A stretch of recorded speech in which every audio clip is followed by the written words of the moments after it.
Okay, we are live. Thank you everybody for tuning in to ASV Collectibles.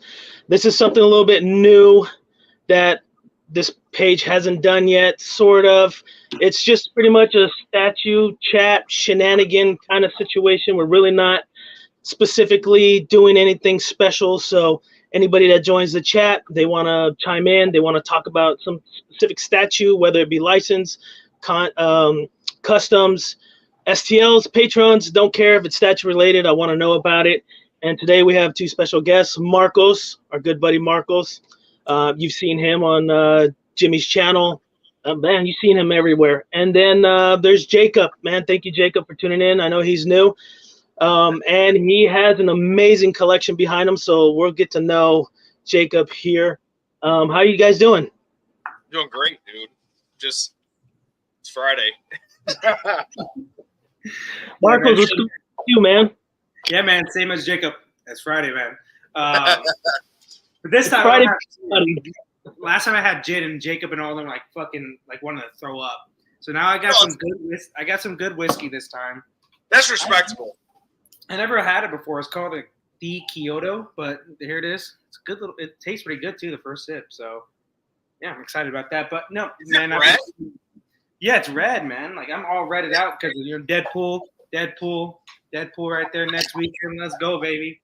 But yeah, man, past 3 weeks for work have been really tough, but in a good way. So if it's tough, that means we're making money. So that's a good thing, If it's tough, that means you have a lot of work. You're making money. So yeah, I'm always tough. So yeah, man. So I doing see, good. I see you got that Deadpool back there. How do you like that 1/3?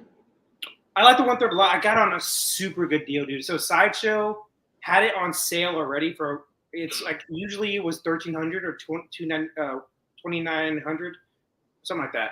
Not $2,900, $1,299, and then it was on sale for $1,000 basically. And then they had another sale, how they do sales, it was maybe a Halloween sale. That's what it was, Halloween sale or Thanksgiving, and it was an extra 20% off the $1,000 that it was on sale already. So I got it for $750, and I had rewards points. So I took off all the shipping basically with that. So I got it basically for $750, $800 at most, I want to say. So That's great deal. deal. Yeah, I like it a lot. The lighter feature is cool. It has that that little unicorn right there. You can see it lights up and it circles around it's funny. But my favorite Deadpool piece probably is that one. It's the custom piece. It's Deadpool versus the Marvel Universe. Right. It has so many issues though, quality control issues, but it looks great. It looks great, but the quality control issues you can see when you're up close, and there's pieces that don't fit on perfectly, I'll say. But everybody that comes into my collection, they're like, dude, that's a dope ass piece. They always say that one for some reason. I get it, but But they don't understand the quality stuff. If you just have random people come in there, no. And then also this one, actually quality wise, is probably my best one. The color app and then the details in the suit.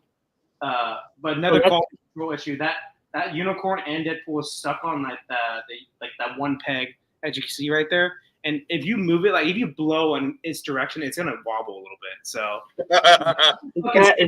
that's the one, the carousel horse, right? Yeah. I got that one at spec for a great deal too. I got that one for $650 plus shipping, so it was $725, I think. So, yeah, usually Todd has some really good stuff going on. You really got to pay attention to his page and just click on each one, because sometimes they have free shipping and sometimes they have 20% off. It's not on the main page, but you got to literally click the item and it'll say free shipping. You're like, oh shit, For sure, dude. A lot of his anime pieces are free shipping, so I love that. Because especially One Piece. So majority of his One Piece stuff is always it has shipping included, which I love because I know what I'm getting. I hate getting hit with that shipping cost that's fucking $350, $400. Oh my god! But last second. So Todd, he does a good job on that, the free shipping price on a lot of pieces. So yeah. Margo, speaking of One Piece, what company's making that One Piece where it's a whole fucking ocean all lit up in that boat on there? What company is it again?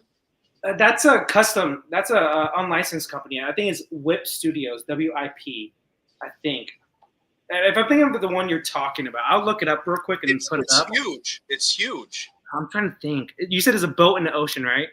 It looks like an open book, and the pages look like almost an open ocean. Yeah, I know what you're talking about. I'll pull it up. Yeah, dude, No, that the price was cheap, dude. Yeah, no. So like, I'm getting a whole 1-to-1 bust. I think I showed you the other day, Jacob. Like 1,200 of guts from Berserk. So Yes. so like unlicensed companies, you get great pricing on stuff. And if you know what studios are really good, you can like you can tell which ones to go with. If that makes sense. So like just like with licensed companies too. But let me find this thing though. It's kind of. But unlicensed ones should be a lot cheaper. I mean, think about the companies, how much they have to pay for those licenses. Yeah, exactly. So, I got it right here. I think this is the one you're talking about. I'm trying to get a better picture maybe of it. Let's get pictures of it right here. So this is I'll pull it up right now.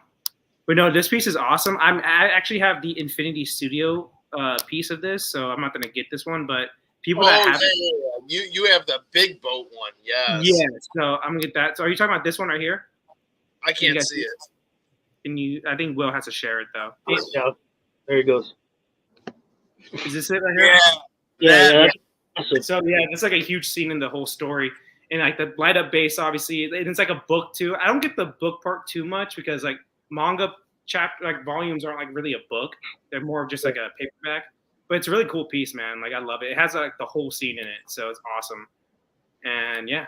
How detailed are those small characters on there? Like, are they super detailed, or are they just kind of slapped on there? I can't really see it. It looks kind of like they're slapped on there, but you would have to really look at it because they're facing like their backs are facing the front, if that makes sense. So right. See how that is. That's like how it would look. So you really won't see it. What was this piece? Like $1,200 or something? Dude, I want to say I think I saw some places like 900. And yeah, maybe like 1,000 shipping. So, dude, crazy, and it's huge, dude. It's so wide. It takes up like it's like a table piece. It's not like tall. It's not really a tall piece, but it's a wide piece for sure. I like that piece though. Like I said, everybody that has it loves it. So, no, it's sweet. Yeah, man. You, Marcos, I know you love J&D. Did you see their new post? What they say? I want to talk shit about them. I mean, I kind of knew it was going to happen. I knew they were going to eventually do some form of gaming, because they already did that One Piece anime, and I knew that game. Someone was going to do a Silicone Gaming, and I just found it funny that they chose that game. I mean, it's popping, and everybody seems to like it, so it kind of made sense to go with the trend, based off market. But the moment I saw it, I thought of you. I was like, I gotta know what Marcos is thinking about this. You're a game. I'm a good hater for JD. Meaning, if they come out with a piece and I like it, I'm like, oh, that's good. I'm not them just blindly hate them, but dude, right. I mainly hate them for the fans, like the rabid fans of JD. Like that, everything's amazing, no matter what. I'm like, okay, guys, there's gonna be a bad piece, right? There has to be one at least. Like the fans, I feel like are super like dedicated to the brand. It's very cult-like. I don't know why to me, but like their Indiana Jones Dio they have with him and his dad. Like I love that piece. Yeah, I love the Wonder Woman, the very high-end deluxe exclusive. That one. I like that piece too. Like, but there's like pieces like the Superman one, the Cavill. I fucking hate, dude. That thing's awful to me. So, I don't know. Like I do overtly hate on them. So, but yeah, man. I don't know. There's a lot of issues. Like the owner's a douche. The pricing is out of this world. Sometimes I feel like. Like Jordan fans as well. Let's be honest. It goes both ways on that one. Jacob, what do you think about their Lord of the Rings piece? Like with their who they do? Arwen. Yeah. So, if I was to choose a Lord of the Rings character as my opening one in a line, Arwen would be the last motherfucker I would choose. So, there's literally Arwen's like Jar Jar Binks for Star Wars. Like, it doesn't make any sense. However, I didn't want that piece until I saw a picture today where somebody lifted up the dress and it had silicone ass. Booty. And after I saw that, I'm going to tell you, I used to be a tip man. And with age, I've slowly become an ass man. And when I saw that silicone ass, I'm not going to lie. If Todd or somebody has it on sale because it's got like an edition size of 1,000 people ain't buying that bitch. So when that goes on sale, I'm probably gonna buy that motherfucker just for booty. And then he just cut the dress off. I'm not even gonna face her forward. I'm literally gonna turn it around and put the dress over her fucking head because it didn't look like Liv Tyler at all. And I'm just gonna look at that ass. It's not, right? It looks like an alien version of Liv Tyler, like a Men in Black version of Liv Tyler. It seems like the anatomy doesn't match Liv Tyler either, so I don't know where they got that body from. Dude, they gave her like a prime Margot Robbie booty, like prime Wolf of Wall Street Margot Robbie booty. That's what I feel like they gave her. But she is a good-looking actress. Obviously, I'm not hating on her, but booty. Yeah. I don't think she has that dump truck back there. I just don't think that. No. The likeness on that is horrific. Like, no, it's bad. But like you were saying, like maybe you haven't seen in person. That's what people always say. I don't know. I just don't know, dude. I just don't know. I agree. I agree with that, Marcus, and I'll tell you, I agree with that because at J&D, Anne Hathaway, I kept looking at pictures. I'm like, man, she's got this like fishbowl head, right? Yeah. And just like everything was off until I saw it in person, and I was like, whoa, okay, that really threw me off. I was like, this is nothing like the picture when you see it in person. So maybe that doesn't count for all of their statues, but at least the one I saw in person, it was nothing like the picture. It just didn't do it her justice. But if you hear the same narrative over and over from multiple collectors, like you have to see this in person, there's got to be some truth in it. You know what I mean? There's got to be something. Every respectable collector I know says the same thing. So like, but there's no way that Cavill one. I've even heard collectors, even J&D loyalists, are like, Cavill one's a little off. Like even that one, they're like, okay, it looks better, but it's still off. You know what Cavill one was not off? The fucking Witcher. That one was Are awesome. you talking about the Queen one or the no, J&D's. J&D. Oh, they did one? Oh yeah, they did. Yeah, I remember that. That one looks good. Well, how do they miss on Superman, but they got it just right on the Witcher? It doesn't make any sense. It makes zero sense. He looks sick as a Superman. He looks like kryptonite's in his body when he's like the Cavill one. Like again, it could be the pics, the photos, and seeing in person. But if they look different, it's got to be either because they would use the same face mold. They'd have to, you know what I mean? So it'd either be the hair for the character or the eyes are different colors. I don't fucking know. Or it could just be the direction they're looking. I don't know. But that if you look at the Witcher one, I'm like, God damn, that looks just like him. Just like him. The body on the Cavill one is overtly like detailed too. Like it's like super muscular. When you actually see him in the suit, he's a big guy, obviously, but he's not like there's not like muscle definition everywhere. You know what I'm saying? Like, that's another issue with that piece. So I don't know, dude. That piece just like throws me off, bro. But like Jacob was saying though, and you will like people like consistently always say, just see it in person, it's gonna be different. Like everybody said that, so I have to believe it at some point. So I just got to see one. That's all it is. So I don't know. What Aiden he put I don't know, because there's a difference between looking very lifelike in person and looking like said character. Just because you like it more in person doesn't mean it looks more like their person. Yeah. So yeah, I get that too. And another thing, when people say that, I think they're trying to justify the price. That's my opinion, obviously. Like I paid $3,000. Of course, it looks better in person. That's what I think. I could be 100% wrong. Well, not for me. I wasn't buying it. I was actually helping someone sell it. Mm-hmm. But that was just my personal opinion. Once I looked at it, and I was like, "Oh, okay, I see. It looks fantastic." Until the head fell off, and then I was like, "Yeah, this is a piece of shit." But besides that, it. What? When the head fell off, did you tape it back together and sell it to some blind kid? No, yeah. It's like pretty Anne Hathaway, pretty Anne. No, it actually didn't fall off on me. Once I shipped it to the seller or the buyer, he opened it up and it just kind of fell off in shipping. I secured it because there was that rumor that the heads were falling off, and I was like, well, this one's pretty stout.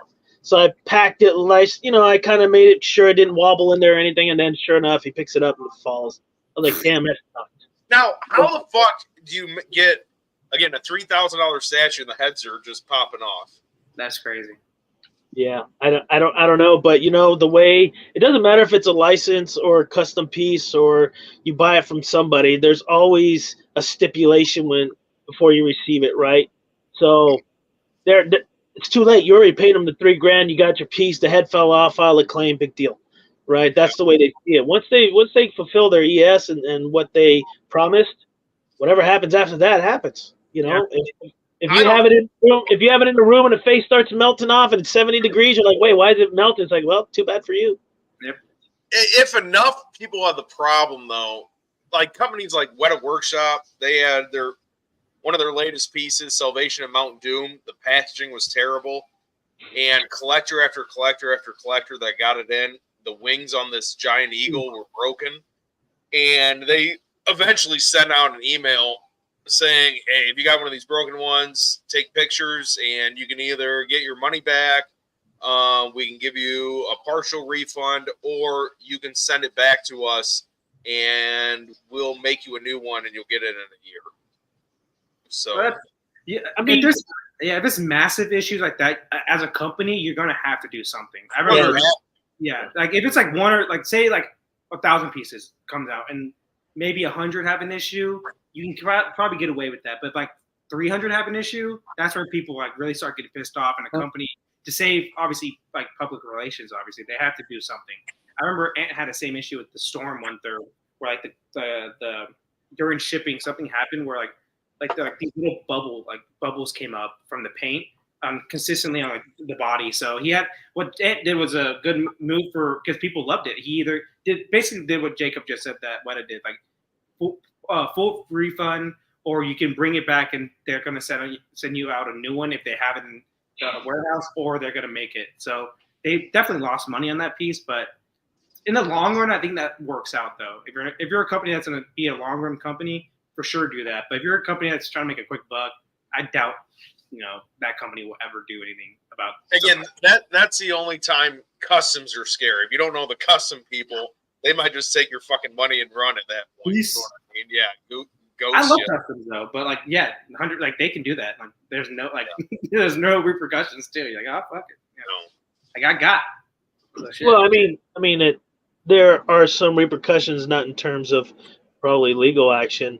Maybe. I mean, you file your claim if you did goods and services and you didn't get the product according to what it was promoted, then or advertised. Then I've done it.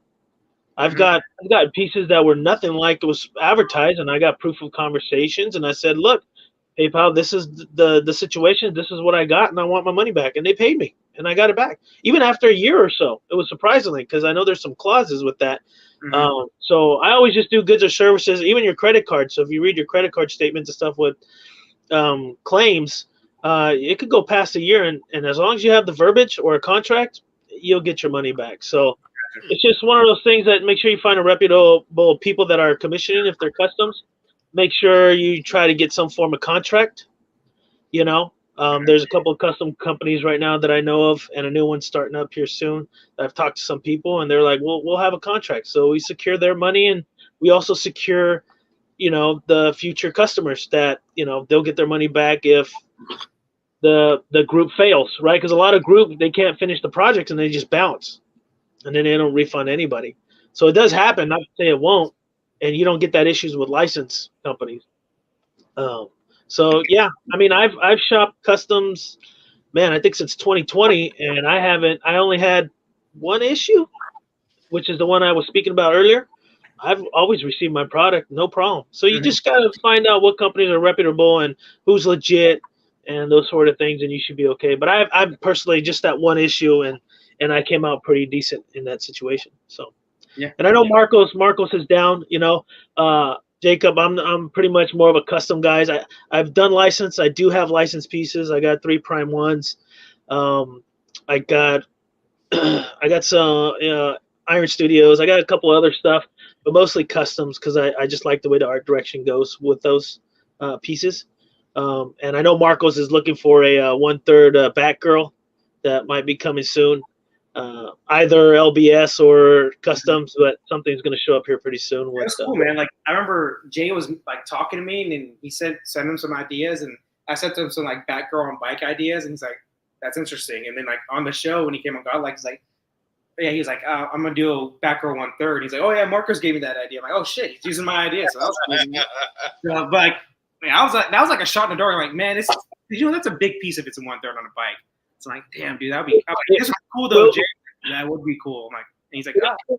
And it will be because because Anne Hathaway on the bike, she was like what, 4 foot long or something like that. She was like 40 inches. Mm-hmm.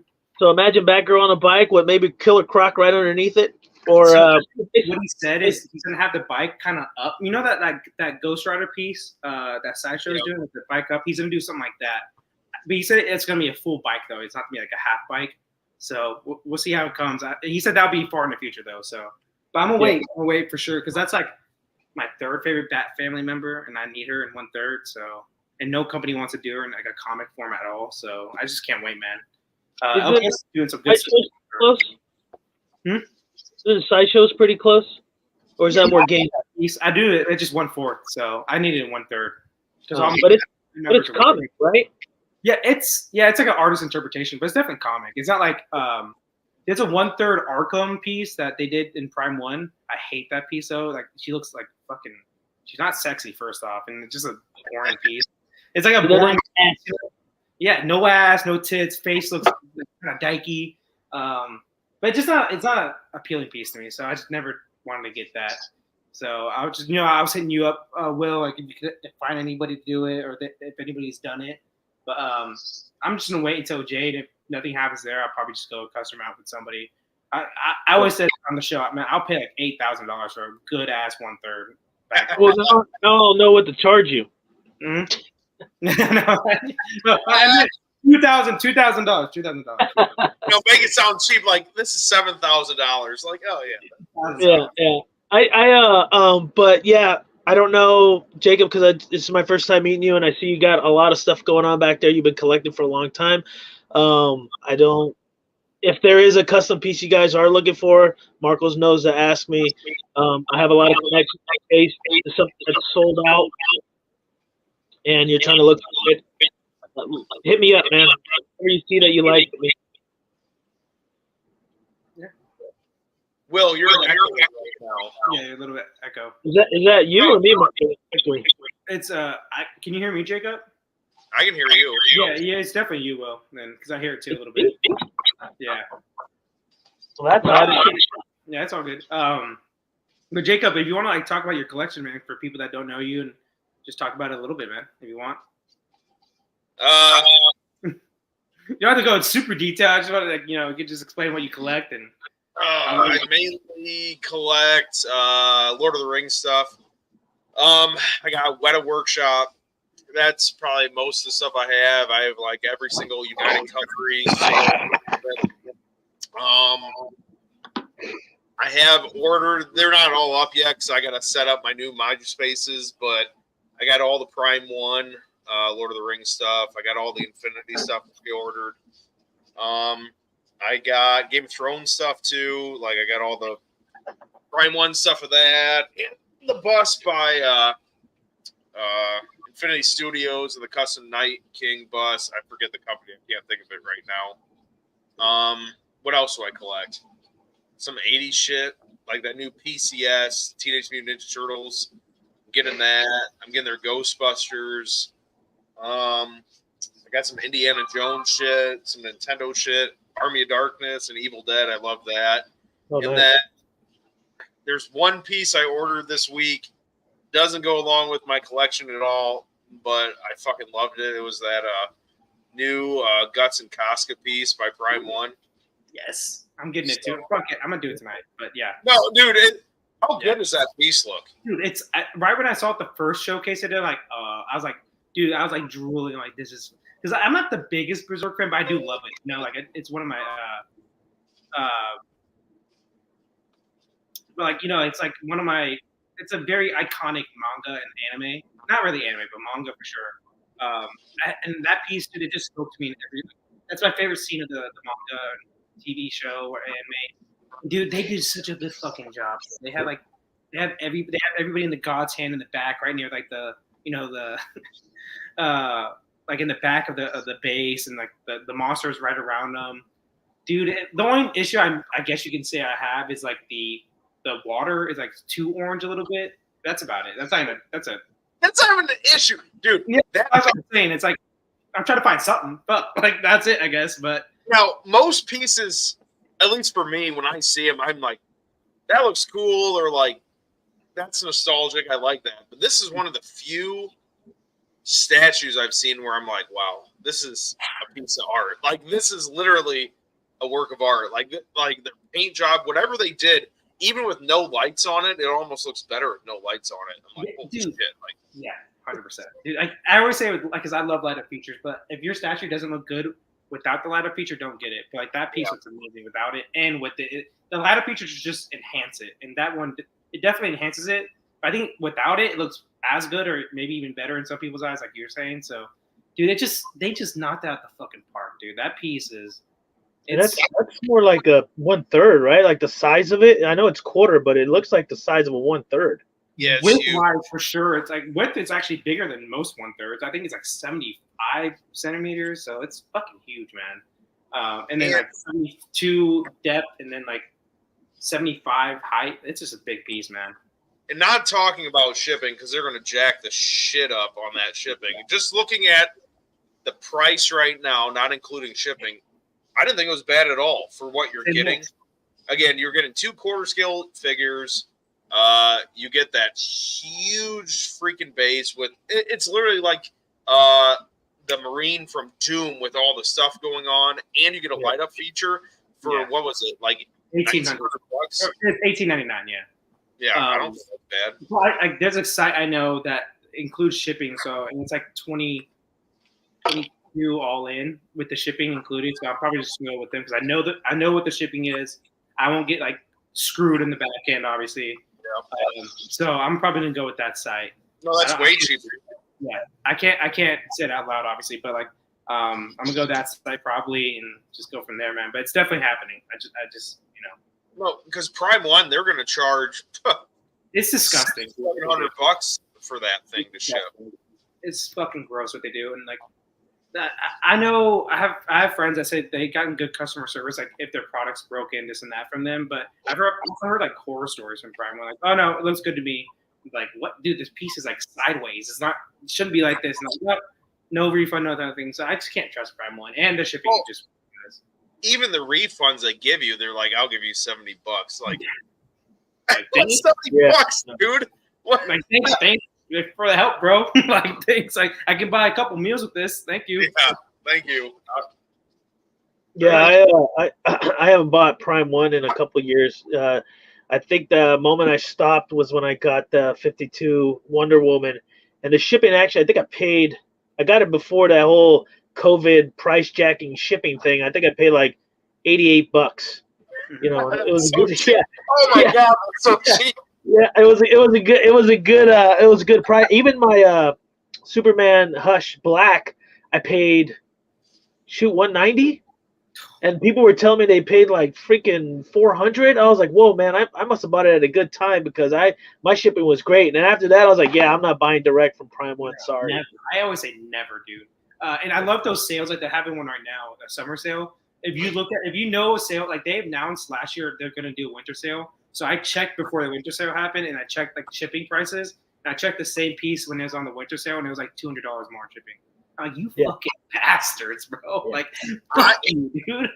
I want us to rally the collectors and get all the collectors to buy out that stupid golden frog. I think it's from The Witcher. That's on every single one of their sales. Whenever they have sales, there's always like this golden fucking frog I always see, and it's been on there for like 5 years. I want us to all rally and buy that motherfucker out and make it like a status item and make that thing worth like thousands of dollars. There's always that Jared Leto Joker too that they always have there. We can never get fucking rid of that thing. I hate Jared Leto Joker, but like, dude, I'm glad that piece is not selling for them because I hate that. I don't know why they did it because he was in 5 scenes max in that whole like universe. I want to say, an awful Joker. So like, the reason I hate it because like they do that piece, but they don't do like a classic, Batgirl 1/3 or Jason Todd, but they do fucking Jared Leto Joker, which is 5 scenes in the whole universe. But they did that because Joker sells, and I thought it was going to sell. That's why it did not sell. That's what that did. So I'm glad that piece is still there, but it's always there. It'll always be there to the end of time. So, They might as well just give it to like kids in Africa to play with. I don't know, like have fun with it. Like we're cover shipping too. Oh man, but no, they have good sales. Money Wasted, who was on here a second ago, dude, he's always like, I'm not going to buy a statue. Then he finds these sick deals all the time, and he's like, I had to fucking buy this. It was so cheap. Like, you got it. Like I remember we were talking yesterday. He said, I'm gonna wait till the winter sale, and then literally like 5 hours later, summer sale comes on from Prime One. He's like, man, fuck. He's like, God damn. But sales get me too, man. I see like daily deals on Sideshow, and then like Todd, like you said, Will, like, man, you fuckers, man. Like you just make me want to buy something because like that mindset hits. Like I'm not gonna get this at a better price ever, so you just get it, man. Like yeah, but you know they're kind of skimming you on that with the shipping, right? They say it's a sale, and you look at it, and it's like they jack up the shipping for it. So is it really a sale? You kind of maybe you save $50. Based off of the standard price. I mean, it's when I look at it every time there's a sale as well, because I'm like, okay, what am I going to buy for cheap? And I was like, yeah, the shipping just killed it. I'm not going to buy it. But they did it with this new one. They do like almost every piece has like 25% off shipping. So you're paying 1/4 of the shipping, which is, it's what, $400, you get $100 off in shipping. Like fuck, man. Like it's still $300 of shipping. Which is kind of standard now, though. Like, fuck, man, that's so expensive. It matters where you're buying from. Like, because Todd usually has free shipping on most pieces, and Big Bad Toy Store, $4 shipping, $5 shipping, whatever. So, like, when they have sales, you're like, oh my god, it's like this is a good deal. Well, that is a good deal. And then Comic Concept, they don't include shipping, but like their shipping is always relatively good. I've gotten like big pieces from them, like that Joker. Like it was like $150 ship. That's not big. Yeah, I was surprised. It wasn't it was kind of two kind of smaller boxes, so I can understand why that one was $150. No, but Prime One, I had that on pre-order from Prime One, and I was, what Prime One does, like that last payment plan, you pay with the shipping, and like it was $150 with the payment plan and plus the shipping, and it came up to like $850. Yeah, I'm like, I'm not doing this. Like, what the fuck? No, I'm not doing this. Like, and it got delayed like 7 months. So I'm waiting for 7 months with my dick in my hand, like, is this piece of come out? And then $850. I'm like, you gotta be fucking kidding me, dude. This is another fucking statue. Like, I don't know. It's that. At that point, I usually am drunk and I'm just like, fuck it. Dude, I do that too usually, but I was so pissed off that I waited 8 months just to get hit with the $850 shipping price. Basically, I'm like, I could have paid that off incrementally in 8 months. Like I could have paid 100, 100, 100, 100, and been good. So that was the last piece I bought from Prime One. I didn't even buy it because I canceled it, but that was the last pre-order I had from them. That one pissed me the fuck off, dude. I was like, I'm not doing it. Yeah, until they figure out something a little better with the shipping, their sales not gonna be like it used to be. I mean, hell, even the price range has gone up within the last 4 years for a quarter or a 1/3, right? Sure. So Hush was. I think that whole line of Hush was like $9.99 when it first came out. Now and then it boosted to like I seen people buy that sculpted cape for like $3,500 to $4,000, and now it's like kind of like dwindling to the $2,500 to the 2000s. So it's just like I was saying I saw Todd had it on his spectacular deals. I'm guessing he got one in. Yeah. But he has like a 3,400 like that piece. Right, and that's what I'm saying. Yeah. Yeah, and that's $9.99 in the past, plus shipping $100 at most, like shipping at that point. Yeah, at most, and those were like the best time, and I kind of wish I was collecting before, so I wouldn't miss it because I did miss it, and then I ended up getting a deal on the black, so I got lucky to get black, but yeah, it sucked, man. I wish I was around when that was happening. I wasn't collecting it. Yeah, I started collecting about 3 years ago. So like all I know is high shipping prices, high prices in general for statues. That sucks. I know it fucking blows, dude. So that's all I know. So like when people are like, man, shipping, I'm like, I get it. It does suck. I'm like, that's all I fucking know, dude. Like I basically grew up with it, so might as well just keep on going with it. It's like a abusive husband. You just keep dealing with it. Like fuck. The shipping prices are there because they love you, Marcos. So Yeah, I've never had a J&D piece shipped. They're expensive too? I mean, the boxes are small, so I wouldn't assume they would be, but So I think Freddie told me that his Wonder Woman was like 120, 150 shipped. okay, that's decent. Yeah, the box is not big though. It's like it kind of is like a big Barbie box. Like it's not really big at all. So yeah. I wasn't sure. I've never dealt with the J&D stuff before. I know that just the pieces are expensive, but I've never dealt with the shipping. Unless it was domestic when I shipped it over. I think I shipped it to New York or something, so it wasn't bad. But from wherever they come from, I know Japan's expensive as hell. But anywhere else, usually China's pretty decent if you're doing C. Am I wrong? Are they Korean based? J&D?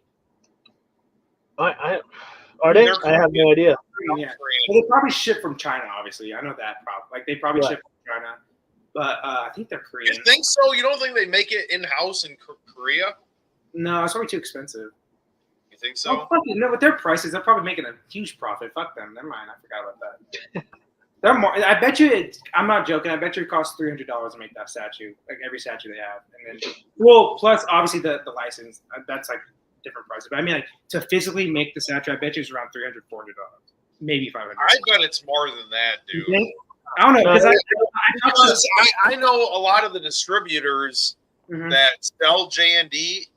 Their markup is not much at all. They're only making like it's something insane, like $150 a piece or something like that. That sucks. So because I work in the medical business, and I actually asked like a plastic surgeon, how much does like medical grade silicone cost? And it's not really that expensive. So like the tit job, really what you're paying for is the medical room and the instruments and all that stuff. You're not really paying for it's the anesthesiologist that's the most expensive. The anesthesia when you're doing it. Obviously the surgeon, that's the expensive part. But like the silicone. But think about it like this, Marcos. The sculptor is your surgeon, so right. So maybe the silicone is a little cheaper, but the sculpted in silicone is a lot harder. So you need real talent. And I don't want to knock J&D too bad. Like they're a hit and miss. Like any other company will be a hit and miss. But it takes quite some talent to try to get 95% likeness on a silicone, right? So that's what they say it is. That's what I'm saying. Like they act like this shit doesn't stink. So like that's you got to grade them harder if they want to act like that. That's my opinion. So and look, if you love J&D, man, good for you. Like I said, I like some of their pieces. Just like Will said, hit or miss, obviously, with every piece, like every company. But I just think their cockiness. I know it's a cultural thing, and you should be cocky about your product for sure. But sometimes you fucking miss, bro. Like shit, like it happens. Like well, it's not even cocky. It's just be confident. You're confident in your piece. Cocky is a different thing, right? So you just want to be a little more confident in your work. But at the same time, if you have a fan base and they're telling you something, don't argue with them. Just kind of get back to the drawing board and look at it again and be like, okay, what are they seeing that we're not? And just go based off of that. Yeah, and like the Arwen piece, I remember the owner came out basically saying like because it didn't sell well at the beginning. He's like, I don't know why this isn't selling well. This is a great piece. This should be one of our best sellers. And like he literally said that like on a live stream. And people like, yeah, I think I saw that. Yeah. And he's like blaming the collectors. People are like, what the fuck, dude? Like make a better piece than maybe. I don't know what the hell. Like because that was like the first piece people like overtly said like it was a good piece. So. But dude, like I said, like that Indiana Jones piece is the best indie I've seen. So, dude, I'm looking at their website right now. That Michelle Pfeiffer's Catwoman's pretty fucking good. That's good. Yeah, that's good. Yeah, that one's pretty good. I do agree with that. I think they kind of missed on. They should have like the portrait, they should have had a portrait with like her face all fucked up, from the lightning. Yeah. And I think that would have been really good. The one portrait I don't agree that matches is the one where she has no mask. There's something off about that portrait when I saw it. It didn't look like Michelle Pfeiffer, but the one that's masked, that looked really good. That looked great. I was actually quite impressed. You think so, Will? You think the one without the mask doesn't look like Michelle Pfeiffer? I don't know if it's the angle or the light, but I don't see it. There's something, I don't know if it was on the bridge of, not a bridge of her nose, like on the side of her nose or the shape of her nose. Something threw me off from it that I wasn't keen to. And Michelle Pfeiffer, that's like waifu for me, man. That's like out of everybody, I'd pick that woman. She's, you know what I mean? She's the Catwoman I would pick out of anybody else. I'm about to share the screen though of the piece so everybody can see. Yeah, I know, go ahead. but there you go. Yeah. So right here, yeah, dude. I don't know. The one on the left I can see is a little off for sure. I love the base though, dude. Like the white snow, that's fucking awesome, dude. Yeah, the base is great. Yeah, and then they said that the single piece has like the rails in the back on the promotion pictures, but they said they will put the rails in the back for the deal as well. So I remember they did say that. I don't know. Hey, dude. Yeah, if you can zoom in on the one that just has the hair without the mask looks great. See, I don't know, man. There's just I don't know if it's just the angle or the light, but it's not. Looks like, kind of. It's like that one girl from Kick-Ass. The little girl, Chloe. Chloe something. Grace Moretz, I think that's what it is. She kind of looks like her more than Michelle. But dude, like it does look like realistic in this picture at least. I don't know that angle looks pretty good to me, Will. But looking more and more at it. I don't know. I think I did on my on ASV Collectibles. I think I did a comparison picture, and I found almost the exact same angle as Michelle Pfeiffer in this picture, and you could tell some stuff was off. Dude, that tailoring looks spot on though, man. Yeah, the tailoring is good. Yeah, that's great tailoring. But the Catwoman, man, I like the Catwoman. I really do like the Catwoman. Man, I'm still at a point. I can't justify the price. I love the Catwoman too. It's probably out of the three that were coming out from Darkseid, Prime One, and J&D. I'd like the J&D one the most. But I can't justify that cost. There's just no way. Dude, I was not a big fan of the Prime one, but Chris, the Batman statue collector, he has it like he had it in the background, like right behind him for a long time. I'm like, man, that piece looks really good from like at least a far away, you know? I'm like, it looks really good actually. Like, what the fuck? So I don't know, man. Like, you know, every piece, like different angles, different, you know, like sizing, this and that, you know, it always like makes a difference. Just see, like you guys said, seeing in person, seeing different angles. There we go, Alan. My man. Will, how big of a Catwoman fan are you? Catwoman in general, not really. Michelle Pfeiffer, all the way. Because, dude, I'm just looking at this Michelle Pfeiffer by J&D. If that was a statue I wanted, I want 2,200 shipped. I don't think that's even Aiden agrees with me that it's off. He's like, yeah, it's off. I'm telling you, I'm that big of a fan that I could tell the difference, but maybe I'm just being that picky guy, right? It's just like, no, it's perfect. I wouldn't want Michelle Pfeiffer anyways. I want her as Catwoman in that sexy fucking outfit. Right. No, I agree. That's why I said the outfit one is way better than the unmasked one for obvious reasons, but when you're looking at the portrait, there is something missing there for me. So but I feel like the Darkseid one, that one looks more like Michelle Pfeiffer. Oh, the Darkseid. Again, this is one of the few characters you can't go wrong no matter what you pick. Like Darkseid, fucking great. J&D, fucking great. The Blitzway one, fucking great. Like no matter, it's not like the Joker one, where there's definitely some that was better. Like the Joker, Heath Ledger Joker by Prime One, fucking awful. You know what I mean? But this one, it's so bad. But this one, it doesn't matter which one you choose. You're a winner. It's literally the best. It'd be like going to the fair and you're a winner every fucking time.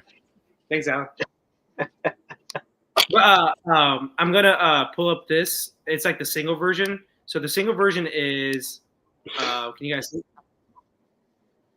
And Marcos, I never noticed the snow on the base until you mentioned it. I was looking at that. So good. Yeah, the snow is really good. So can you guys see the screen though? I don't know if you guys can see. Yeah, we can see it. So yeah, the single version is $21.99. I think the duo is like $31.99 or $35. I think. I'm kind of like. What's up, Will? I'm kind of like Jake right now. I hope everybody hates this and it goes on a super sale so I can buy it. I mean, honestly, like, that looks good. Are they using real leather for the whip and stuff like that? I think it's leather, like a good quality pleather. That's what I'm guessing. I don't know, dude. really wanted Michelle Pfeiffer or Catwoman, $2,200 to me would be a no-brainer with this. Mm-hmm. This What do you guys think about? I'm zooming in on the outfit. What do you guys think about that No, I think it looks good. looks good. Let me see the backside where that ass is. That's where it depends if it's good or not. Whoa. Yeah. So there's that. The side angle looks really good, actually. It does. That's a good view too, right there. Dude, I love that railing right here. It looks so good, like with the base, because the base is a lot more simplistic. But with the snow and that railing, I don't know what the railing's there for, but it looks fucking good to me. So, but yeah, man, I like this piece. It's one of those J&D pieces I do like, and I won't hate on it. Like, I would say, like, the only thing I would say is maybe, because no one's done it, like that, like, ripped up mask look, or her hair's all fucked up. Like, that's a piece I think a lot of people want of that Pfeiffer, So. Marcos, did you see the bust, the custom bust? Yeah, I'll put it up right now. Yeah, that one's pretty damn good, Jake. And that one is resin. It's not silicone. So I think Todd has it actually for PO. I think I saw it the other day. Mr. X had it too. I was not talking about. What one looks better than the one Mr. X has? The one Dark Side Collectibles has on their website, the bust of Catwoman. Damn. Okay, never mind. Let me look that up, though, Will. But what'd you say? Well, Jake, my bad. Dark Side Collectibles has a bust of Catwoman that looks better than that custom one. That's what I was looking for right there. Yeah, I thought Todd had it on there. I didn't see it though. It was on there.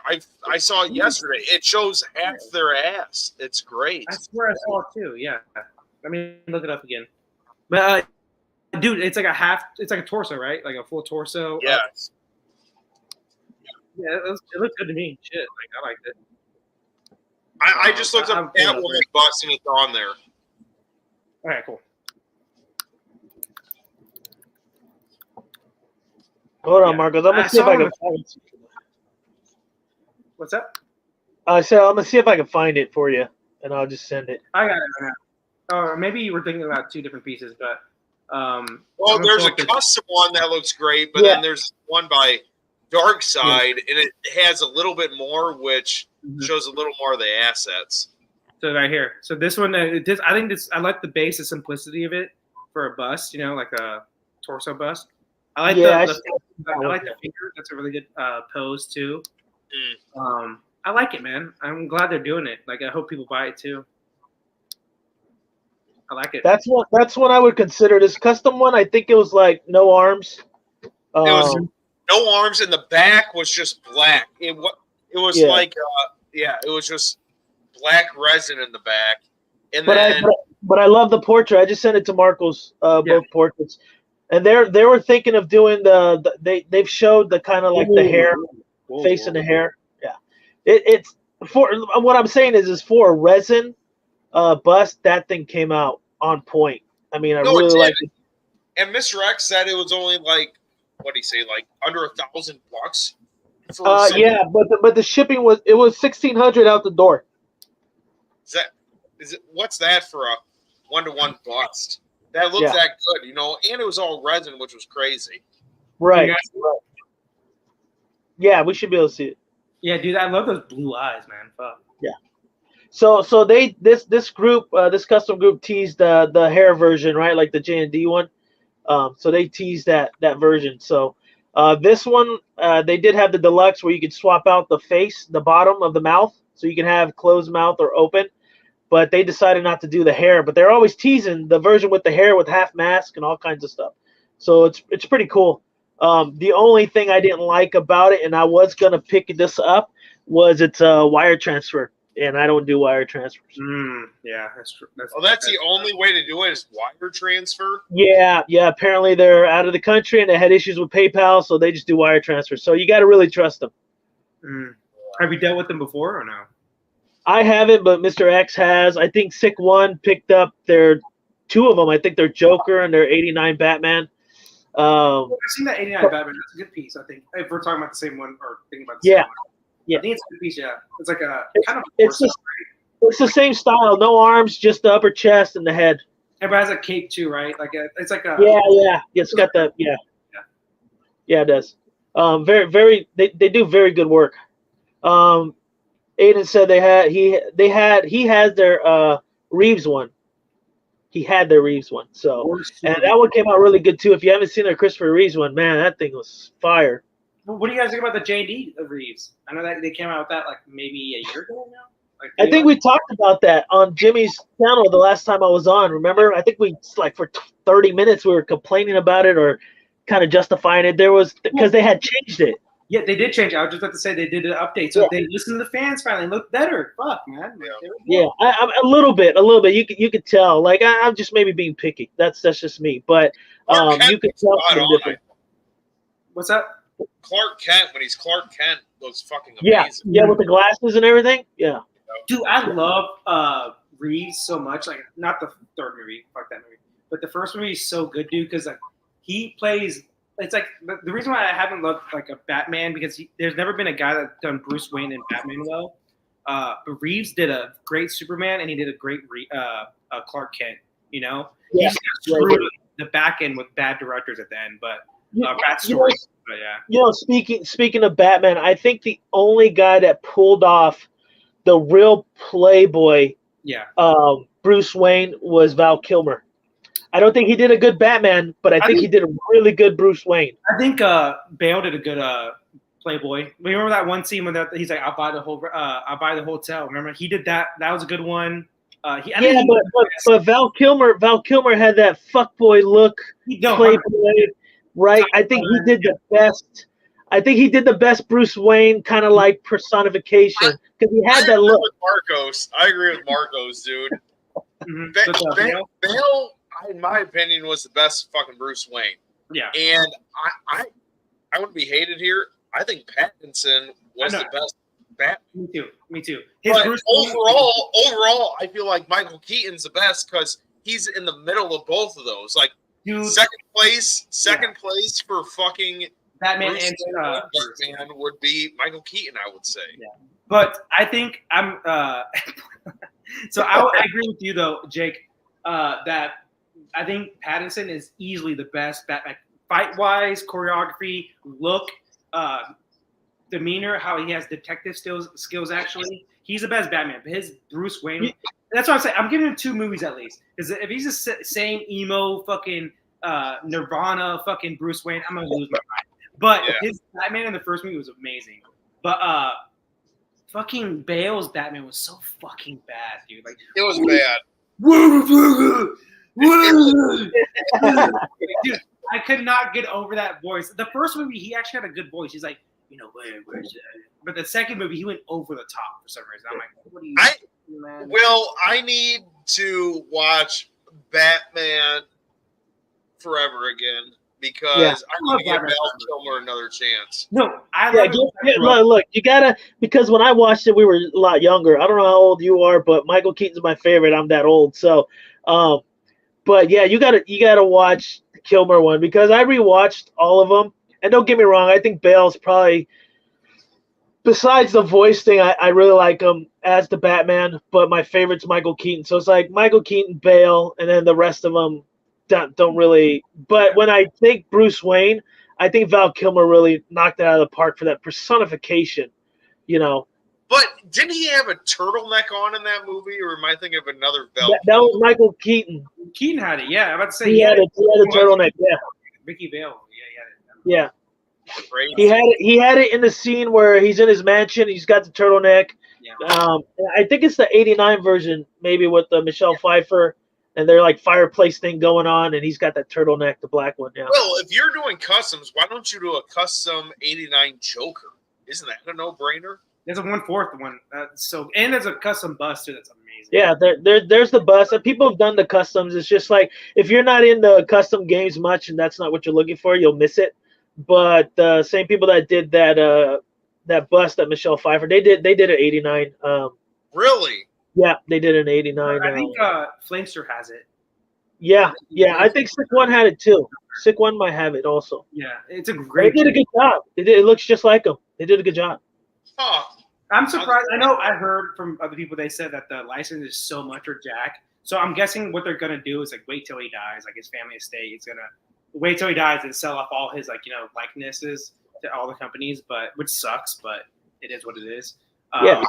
Like when Arnold dies, like I know the Predator license for Dutch is like super expensive. So I'm guessing when Arnold dies, his estate will give him because they got to make some money somehow with that likeness, obviously. So look what happened in Tolkien, fucking Jacob. Like wherever he died, like the family member just start giving this shit up. And, yeah.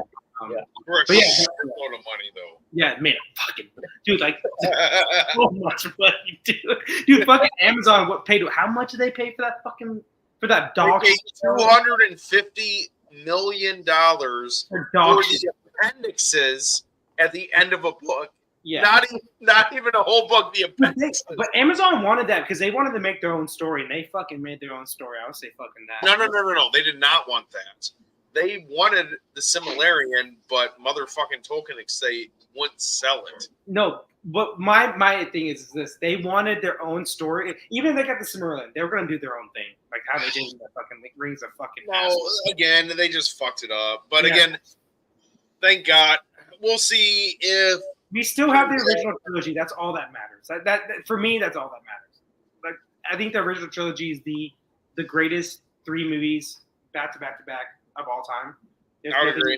There will nothing will top it. Even the worst movie I think is Return of the King, and it's a fucking amazing movie. Like I think it's the worst one.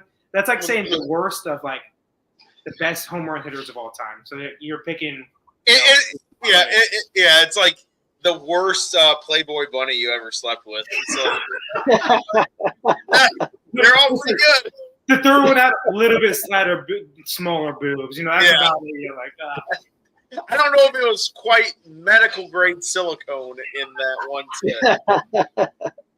No, but for sure, like that's the greatest trilogy of all time. That's what I'm saying. Like whoever comes up with more Lord of the Rings shit or just Tolkien shit, who gives a fuck? We had the original trilogy. That's all. That for me, I watch it back to back every year, at least one time a year. So it will be interesting though because Peter Jackson. I mean, he's going to be doing the next 3 Lord of the Rings movies with Gollum.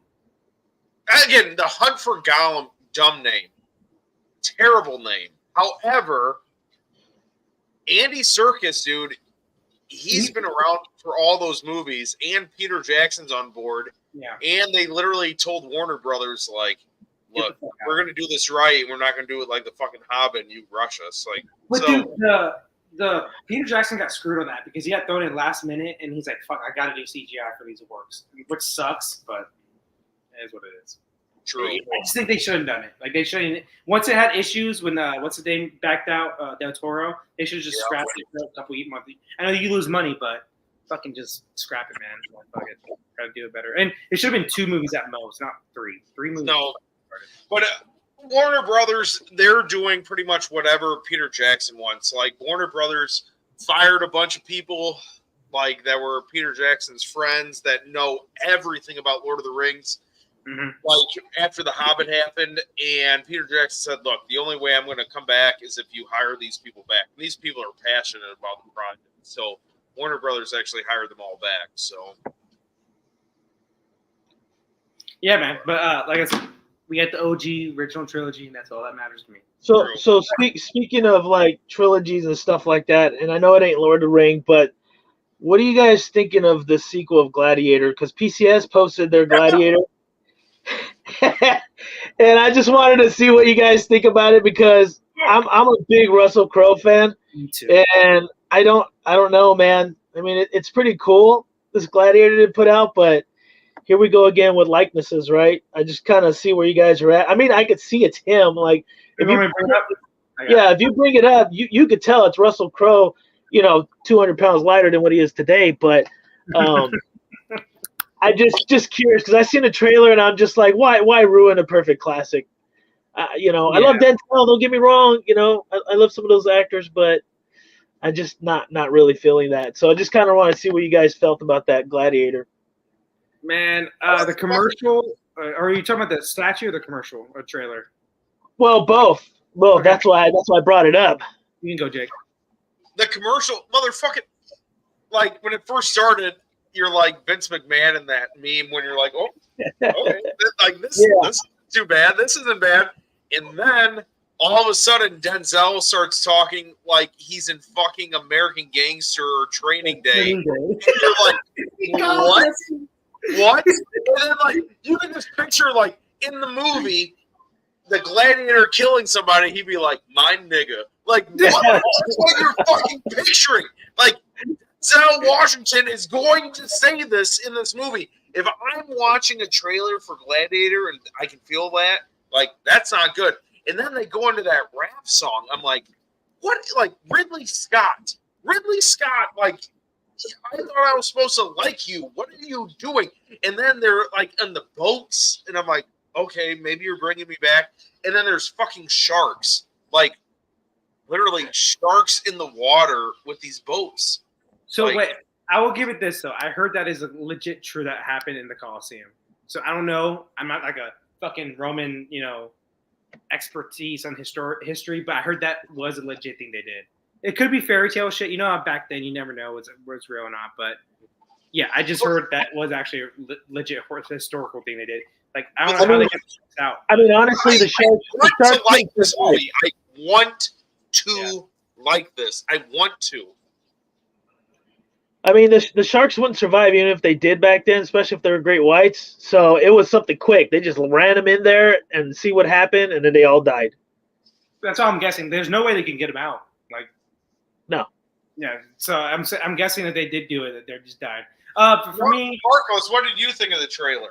Same exact opinion, honestly, that you said. Like, I think the first minute, I'm like, okay, here we go. Like, son of obviously Maximus, probably. I'm like, okay, here we go, Maximus' son. There we go. And then out of nowhere, like you said, like it felt like he had that scene with the cigar, and it's about like, my nigga, like. Yeah, exactly. That's 100% right.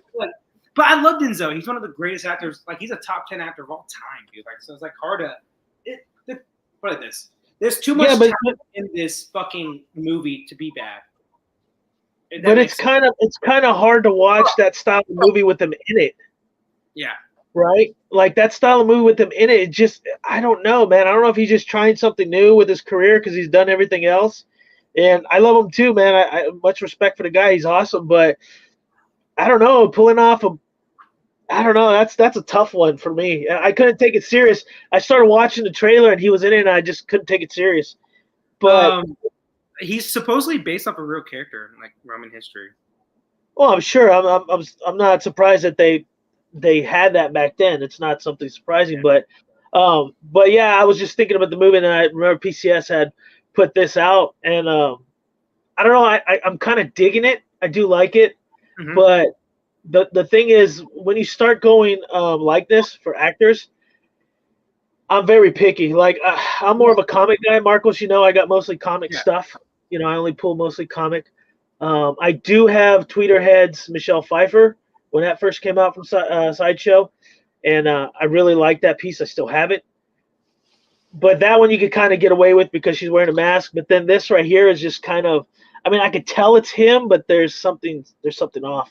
I don't know if it's the eyes. If you put your hand there and look from literally the bridge of the nose down, it looks pretty fucking good.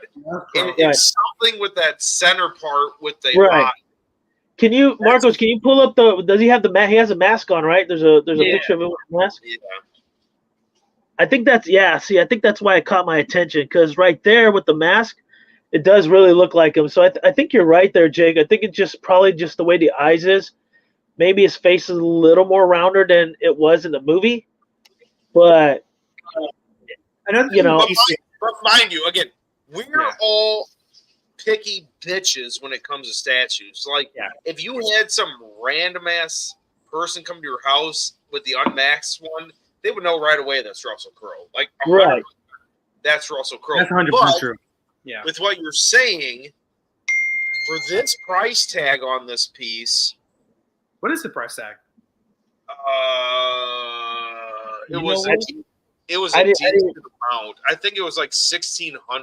Oh shit, that's more than a fucking mall was $1,800, I think. But it's 1/3.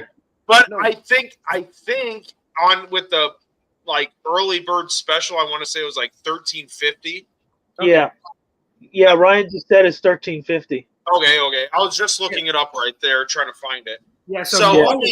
Mall was the same thing. I did the early bird with Mall, and he was like $1,350, around the same price. So with the early bird special, I don't think it's that bad of a price. you're not going to get a better Gladiator than this. And if I look at this, I know exactly who this motherfucker is. Yeah. Now I would like to see them do the proximity piece with Joaquin Phoenix. That would be epic to have them both together. Or just make a Joaquin Phoenix fucking fuck it, yeah, might as well. But just grab him for the Joker and put it next to it. So like for me, dude, like my dog is named after this fucking character. Like so, like I love this. We can say we also say Max just because it's easier, but his like name is Maximus. So it's a very special movie to me. I do like this piece. I think it's about 87% likeness. I would say the issue I have, which is good. Yeah, it's not bad. Yeah, but the issue I have with PCS is like they don't do too much detail and skin tone. That's another big thing. And like I know they just redid the Arnold one half scale. What the Conan? Fuck? Conan, yeah. And it's a lot better. They did a little bit more detail in the skin tones and all that stuff. So, like, I just think their skin tone paint looks kind of flat in a lot of areas, especially with prototypes. But maybe that's just like the lighting and all that shit. You never know. It's a hit and miss, man. It's like I said, every company will have a hit and miss. They're all great. I do like that, though, man. Like the Coliseum base. I know it's not like screen accurate, but obviously, who gives a fuck about screen? No, accurate? I like it, and like the real sand there. That's kind of cool too because he would put his hands in it. But my only gripe about this, again, not going to get a better Maximus. This movie is fucking badass. When I saw it, I was in middle school. I'm like, this is the greatest movie I've ever seen. My only gripe with this is I didn't want this pose, which is really shitty of me. I wanted him when he's like, "Are you not entertained?" That's good. Yeah, they should have done that. That was stupid. Yeah, they should have done that. You know what I mean? When he's just like, "Are you not entertained?" Smart. Yeah, you're smart. You should be a fucking statue idea guy, man. So if they would have done that, I probably would have ordered this in a second. And another thing I didn't like is I like you can have the helmet, but the unhelmeted one, instead of holding the shield, I wish he was holding the helmet in that hand. When he revealed himself to Joaquin Phoenix, when he's like taking the helmet off, I wish he was holding it in his other hand. So, dude, such a good movie, though, man. Like, it's great. It's a great movie. Yeah. And right when you said the "you're not entertained" part, I just instantly remember that part in the movie. Like, no, that's what I'm saying. Like when he did that, are you not fucking entertained? Badass, dude. And they all start cheering his name. Mm-hmm. Such a good movie. Fuck, man. But yeah, I was very intrigued. I'm like, dude, am I gonna get this because of my fucking dog? Obviously, I'm like, am I gonna get this piece because I love my dog and it's 1/3? And I always say for for movie pieces, I'm always gonna do 1/3. That's it. Like that's what I got. I think I told you, Jacob. The Maul. The only reason why I got it because he's my favorite Star Wars character, and it's 1/3. So that's why I got it for sure. That's a great piece. That's a great piece. There's issues I have with it. Like I wish the heads were swappable. Like you could have both heads on each torso, but still a good piece. It's like it has like 93% of everything I want in a Maul piece. So like, that's all I care about. So like and dude, and for a resin piece, and it's not silicone. I agree with Jake. I think you walk through the door. If you've seen the movie, you know who it is. If you're super picky, I would say I'm not super picky when it's the resin, but I think if you're gonna pay premium for silicone, if J&D were to do this and I saw that, I'd feel the same way. I'd be like, yeah, it's not enough for me for a silicone piece. At a $4,000 tag, like no, $1350 for 85% resin. Russell Crowe looking Maximus, absolutely. I think it's great. Now, I wish. Did you guys ever watch South Park growing up? I love South Park. It's one of my favorites. I wish PCS did a proximity piece of this boat tugger from South Park when Russell Crowe was fighting around the world and he was traveling on this fucking tugger boat. But no, I would love that. But with the price of this, again, maybe it's a little high. I don't know. But you got a 1 in 200 chance of getting an ounce of platinum, which is worth $1,000 and $200. So I mean, 1 in 200 chance of winning $1,200. I mean, those are pretty good odds. Yeah. I mean, and also, Jake, right you said South Park, you remind me of a real life Randy Marsh. 100%. This is America, man. This is America. I thought we lived in America, man. Integrity. Dude, my favorite character is either Butters. Obviously, Cartman's hilarious. You know those two. No, Butters is second, or Randy Marsh. Those three, dude. When Butters became a fucking pimp, oh my gosh, dude! Like, dude, he's like, "Hey, Wendy, you want some motherfucking money, Wendy?" Like, you should give these boys some kissing in the playground. Like, dude, this is my favorite episode with Butters is when they got those ninja weapons and it was all animal side. Yes. And he got that ninja star in his eye. I could not stop laughing. He becomes a dog, based like a hurt dog. Like, look at this dog. Dude, let's get off South. There's these fucking statues made of South Park. Let's be real. I'll get all of them too. I want South Park collectibles. Fuck it. I think somebody did do them. Maybe it came with like the Stick of Truth or something. I don't know. I remember seeing we need South Park like collectibles, man. It's an American classic. Honestly, it really is. Like, what if PCS does realistic South Park characters? I could not do no. J&D does realistic South Park. Oh no, that's what I meant. J&D. Sorry, J&D. That's what I meant. J&D doing realistic South Park. Cartman, like the jelly rolls, like you triple chin, like. What? Okay, you guys are talking about that J&D piece. I've seen it online. I'm like, what is this video game? I'm so old. I have no idea. Yeah, I don't know either. I actually don't know. So, Will, do you know? Yeah, no, I never played it. I can't remember. Something Blade. I saw some trailers for it, and I was like, yeah, it looked like the Japanese created some fan service video game here again, like Bayonetta and, Nier and all those other games. But I've never actually played it, really. I just saw it. I've been seeing a lot of trailers, a lot of like Twitch streamers playing it and things like that. It looks cool. It's a lot of really action. If you ever play Bayonetta, it's kind of like that style. Nier Ultimatum, same thing. Automatum, and so I guess it just got really popular. I'm like I said, I'm old school. I started off with a Atari 2600, so you know what I mean. Like TurboGrafx 16. A lot of people don't know what the hell that is. That's where I started off. So I haven't really been playing any of the stuff. I'm still, I think, on Assassin's Creed Valhalla. I haven't even caught up to the other ones. When Nintendo came out, the NES, did that blow your fucking mind? Oh, yeah. No, what blew my mind most was when Super Nintendo came out, and I'm playing Street Fighter and stuff when it first came out, And you're like, this isn't even the arcade. What the fuck? This is crazy. Exactly. And I played the arcade, right? King of Fighters, big fan of King of Fighters, Street Fighters, you name it, World Heroes, all those retro games. I played them, almost all of them. Obviously, there was some video games that came out in Japan that we didn't have here in the U.S. Some really, really retro stuff. But yeah, this new game, I don't know much about. I might take a look at it. Maybe it's like on a Black Friday sale. I'll just buy it on PlayStation and just kind of take a gander. But it has got a lot of fan service in there for sure. Well, that's a lot of Japanese fighting games though with women. Yeah.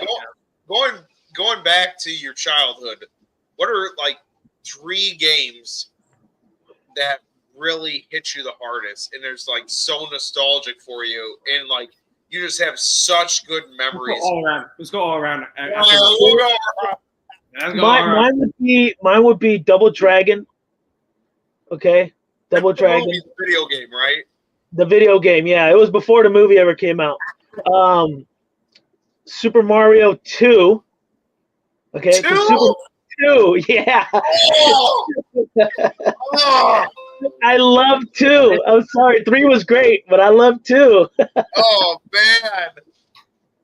And then there was one called, and it really hit home, was called Rocket Roll Racing on on the Nintendo, Super Nintendo. It's called Rocket Roll Racing. And they had the best jams, man. That soundtrack was so good. It's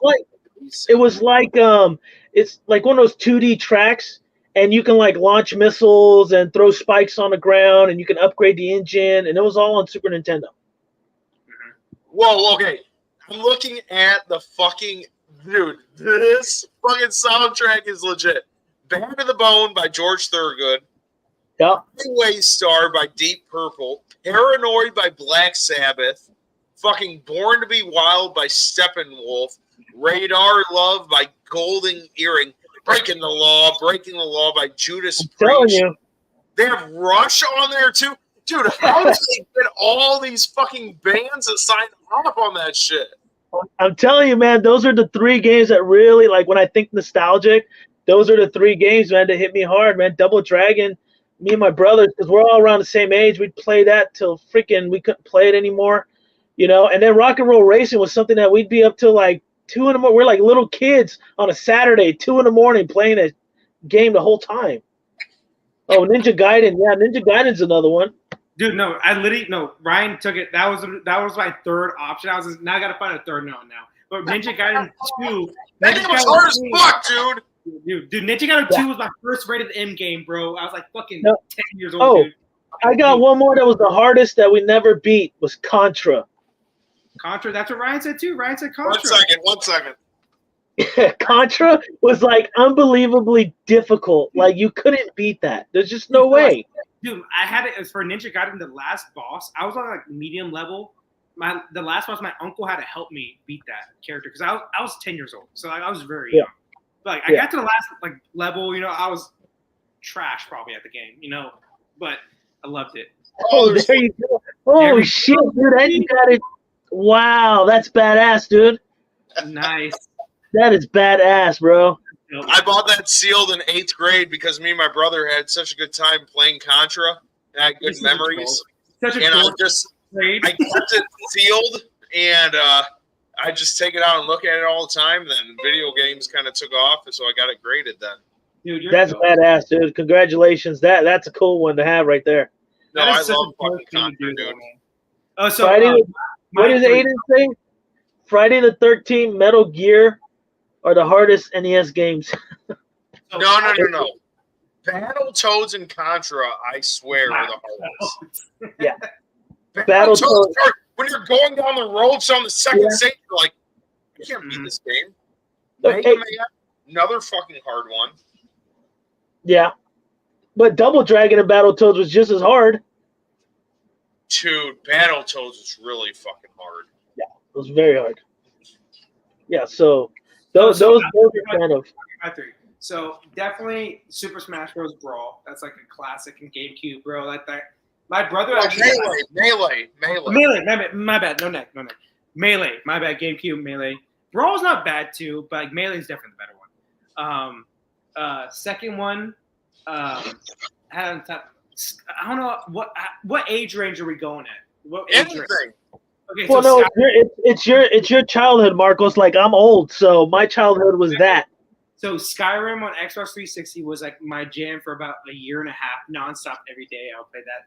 Like it was bad because I tore my labrum, so I couldn't play baseball. So I would just be at home, just doing this all day after school, just like fucking nonstop. Like, whoa, there's a cave. Let's go check that cave, and just like next day, like let's go check one more cave. And after that cave is like 4 hours. I'd be like, oh shit, there's another cave. Let's go check the one. So Skyrim, Super Smash Bros, and then I'm trying to think. Obviously, Call of Duty is like an easy one to do. I'm not gonna do that though.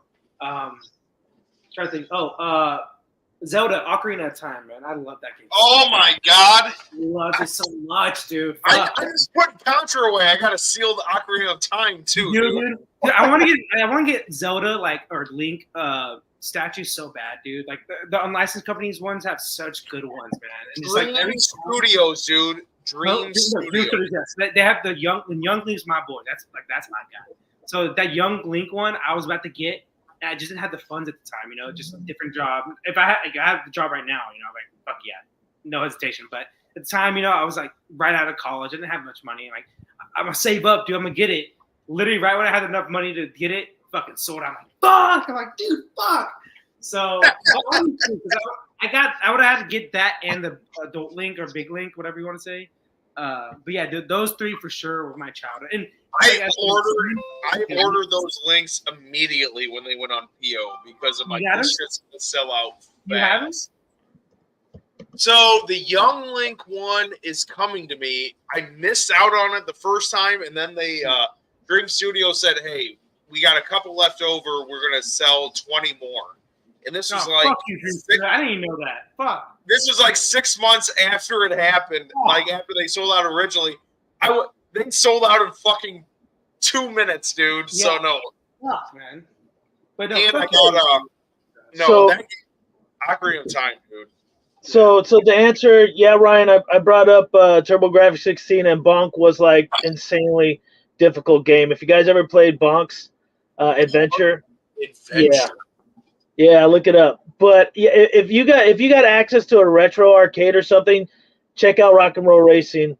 I guarantee you, Jake, you're gonna love that game. The soundtrack's fucking amazing, man. Oh, also another great one too is fucking Mario Baseball, dude. I love that game because I play baseball my whole life. So me and my brothers were playing Mario Baseball all fucking day, dude. Like talk shit, like put fucking $10 on it. We didn't have $10 on us. Like put 10 on it, put 10, man. Dude, we were fucking Altered Beast. I remember that fucking shit. Yeah, Altered Beast. God damn. Yeah, but also, quick second. If you guys want a good Japanese whiskey for cheap, this was like $38. The Kyoto. This thing's smooth as fuck for sure. And it's cool as well. It literally looks like you're drinking Frank's Red Hot sauce. Yeah. I'm not a spicy guy. I am brown. I'm definitely not for the spice. I'll say that. I love how Marcos just did the plug for that. He's like, yeah, come buy this. They're sponsoring me. Dude. Like, I want people to drink good whiskey. That's all I care about. Marcos, I'm not gonna lie. I must be a huge racist because I thought all Hispanic people loved spicy food. Dude, I'm logging off right now. I grew up in the whitest area of all. Like our population, where I grew up, is like 90% white. Like white, like, very high suburb white too. So no, dude, I love Mexican food, but Mexicans drink fruity and soft with. Fruity and soft with an umbrella. No, that's not me. I love my hard liquor, but yeah, dude, my area. I grew up like in a very white area. Like, I love Mexican food, but I just don't like jalapenos and all that shit. I just can't do it. You know, it's not for me. I don't want to fight with my food. I want to enjoy it. So. Yeah, that was good. Yeah, I mean, yeah, these retro games, man. It's and the cool thing is, like, you wouldn't have this back in the day, but when you could buy like a $1,200 arcade system that's got like 25,000 retro games, and you can just sit there and go through like your childhood, and it's just mind blowing, right? But I'm so used to playing consoles now that the joystick, I have trouble with, you know. I can play joystick, dude. Everything with a joystick now, I just can't do it anymore, you know. I used to go to arcades a lot. Like we have one big one in Houston. Like I'm a big Tekken guy. Like I'm actually really good at Tekken. So like I would go to Tekken. And dude, I would fucking run up some money at the arcade, bro. Not many people that have money, so we pay like $5, but people just kept coming and coming. Like, all right, bro, I'll fuck you up with fucking, King. Let's go grappling game, bro. I'll fucking just toss you around like a fucking rag doll. I don't care. So no, I love the arcade's a fun time, man. So I'm not gonna lie. What determines if you're really good at video games or not, or the fighting games like you're talking about? No, just if you just win, like you just keep on winning, and you know how. Yeah, in the arcades it's like that. I don't think I've seen that in the U.S., but Japanese was real big. Like you'll have arcades back to back, and if you sit across from one guy, you would fight. You technically were player two, and you wouldn't see that person. So it's like, and it was just back to back. In the U.S., we didn't have that. It's like side to side, right? You're like right next to the dude, and you're battling. Because I grew up in Brazil, and we had arcades there all the time. And yeah, man, if you had your quarter in there and you keep killing everybody, and everybody walk up and you beat them on King of Fighters or Street Fighter Alpha, you just keep playing. And you were like good. People knew you. They're like, dude, this dude's fire. Don't even fight against him until you ran out of your quarter, right? So that's kind of how it determines. But nowadays, these guys are super talented. I couldn't keep up with anybody. No, it's crazy. Like when you watch them, like I was a button masher. Like I don't know what. That's why I like Super Smash Brothers. But no, when you fighting games are good. Oh, dude, fucking X-Men. Yeah, I hated that game because Wolverine sucked. Yeah, he would do like this thing for a special. Wouldn't hit fucking shit. Like fucking Wolverine's a fucking pussy in this game. I don't want to play this. No, so I was always at Chuck E. Cheese. Me and my cousins, we would go to Chuck E. Cheese in the Woodlands, Texas, where I grew up. I was always Leo. If I wasn't Leo, dude, because we were so young. I would cry, make a fit, bro. I'm like, I want to be Leo, bro. And then they let me be Leo. I'm like, let's go, baby. Let's go. We're running this shit. You know, I was like, let's go. Oh, what's up, Jimmy? What's up, man? Yeah, Jimmy's here. You missed him? You didn't see Jimmy? He's been here. Street Fighter. I whoop your ass, man. I'm kidding. You know what surprisingly is a really good game, and I actually have it on my PS4. It was Dragon Ball Fighter Z. No, that's such a very popular game. That was a clean fighting game, man. Just the flow was good. It's like Marvel vs. Capcom, but obviously Dragon Ball Z. That's all it is. Yeah. So Marvel vs. Capcom, I think, is some of the best. No, it's one of the best too. I love Wolverine. Talk about Wolverine. His special move: Swiss cheese. Like that's all. I would spam that shit all the time, dude. With them. No, but Jimmy, dude, whenever we meet, bro, we're playing Street Fighter. I'm gonna get my ass whooped, but we'll play it. But you won't fuck with me at Tekken though. I'll fuck you up, man. Fuck you up at Tekken.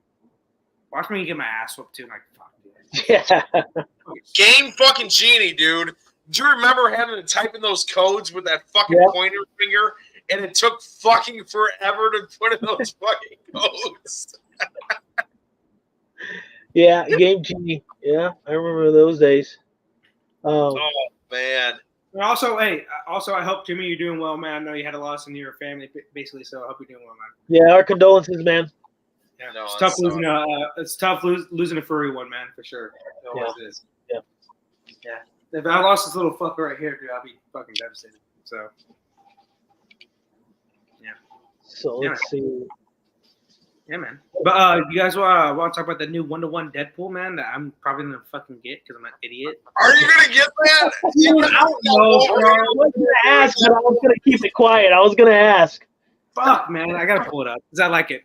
Hey, are you gonna just like put it in the bathtub because you don't use the tub? Just keep it in there? There's no way I can get it right now because I don't have my house yet, and that's like a year off, you know. See, people are shitting on the Deadpool. I didn't think the Deadpool looked bad. The Wolverine looks really fucking bad, but the Deadpool. Oh, the Wolverine looks bad. No, the Wolverine looks bad. But the Deadpool actually. Are you talking about the Hot Toys one or that one?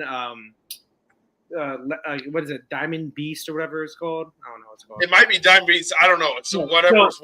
The Wolverine still looks bad in the Hot Toys one too. But I'll pull it up right now. Fuck me, dude. This looks good. I would rather get that for you if I was you than that Berserk piece, right? No, I don't know. I want to have it would be in storage until I get my place. So that's the only thing. But look at this thing. Why would it have to be in storage? Because I don't have room right now. I'm running out of room right now in my current situation. Dude, so. Sleep standing up, you pussy. No, you're right. So Marcos, get in the bathroom. You don't got like the way he's standing in there, Marcos, holding the two swords. You can put him by the door as a coat holder. You know, you just put your coat on the swords. Dude, what are you guys trying to do to me right now, bro? It's like I heard 10K at the least, bro. At the least. Now, again, this is just me. If this was an IP that was my favorite, my favorite comic character, and this comes out looking good, I would sell whatever other pieces I needed to get this fucking shit. You know what I mean? Like, if they're doing a 1-to-1 Gandalf the Grey, and it was like $12,000, and it was fucking perfect, or the best I'd ever get. Jacob, you're making me want to put at least a deposit on this. Like, stop talking. I'm not trying to enable. I'm just telling you. I know. If it's your favorite, get it. Why would you get anything else? You can get that and be fucking done with it. It's so fucking good, Hot Toys. What the fuck are you doing? Make a bad piece, bro. What the fuck, man? I just you like the base, Marcos? Fuck, man. What'd you say, Will?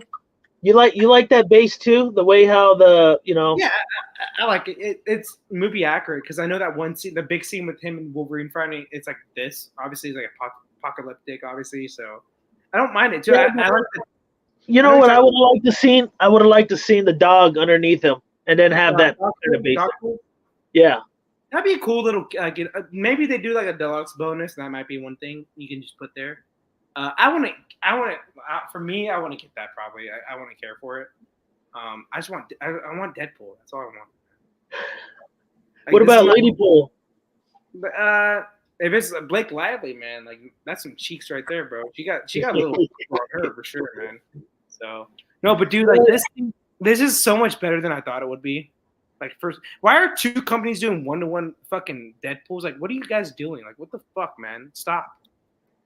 God Yeah, damn. it's they're competitors, man. Someone's gonna put one out faster than the other one. But Hot Toys one looks a million times better though. I'll say that 100%.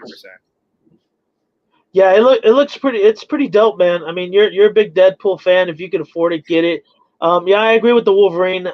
Don't care for much of that Wolverine. Yeah. It didn't look as good as I expected it would. But Deadpool's pretty much on point, man. I think it's pretty cool.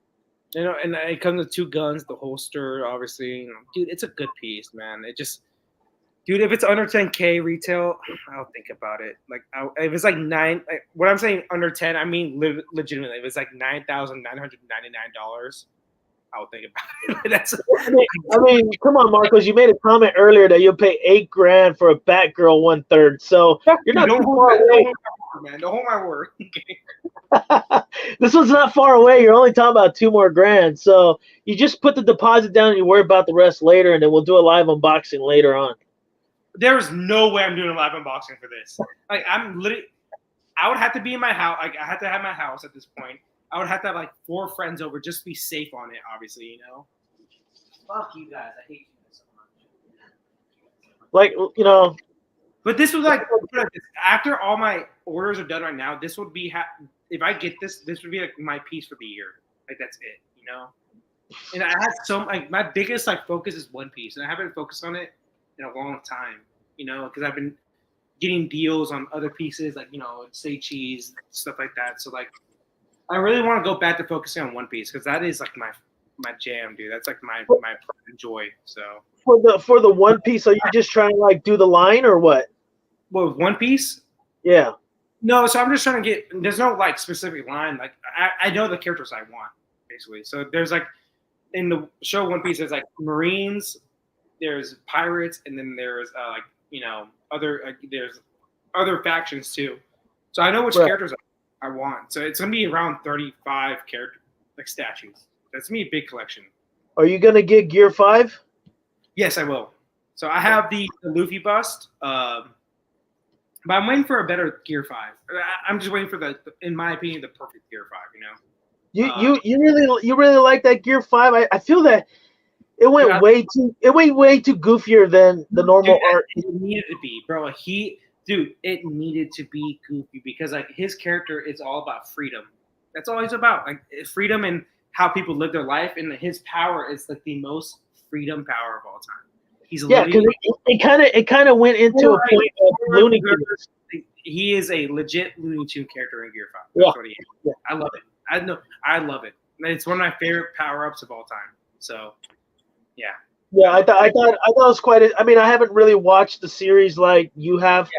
I've caught some tidbits and stuff, and I usually watch other things. Yeah. You know, like Bleach: 1,000 Years coming up, but I kind of stay away. I mean, I caught up on Demon Slayer. That was pretty good, but I stay away from collecting the anime because I know myself, and it's just like there's so many companies, you know, and it's a snowball effect with collecting anime statues. I love them.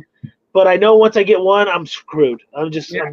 Freddie says the same exact thing because like he loves anime too, but like it's like, dude, I know if I get one, I'm gonna have to sell off so much stuff to get like more pieces I want. You know, I get it, 100% get it.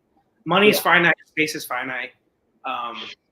Dude, it just sucks, man. Like with like One Piece though, that like I always say, dude, if I die like tomorrow, my biggest regret, like I love my family, but my biggest regret would not be finishing One Piece. So like that's just me. Like I'm a fucking idiot. Obviously, I'm an absolute moron.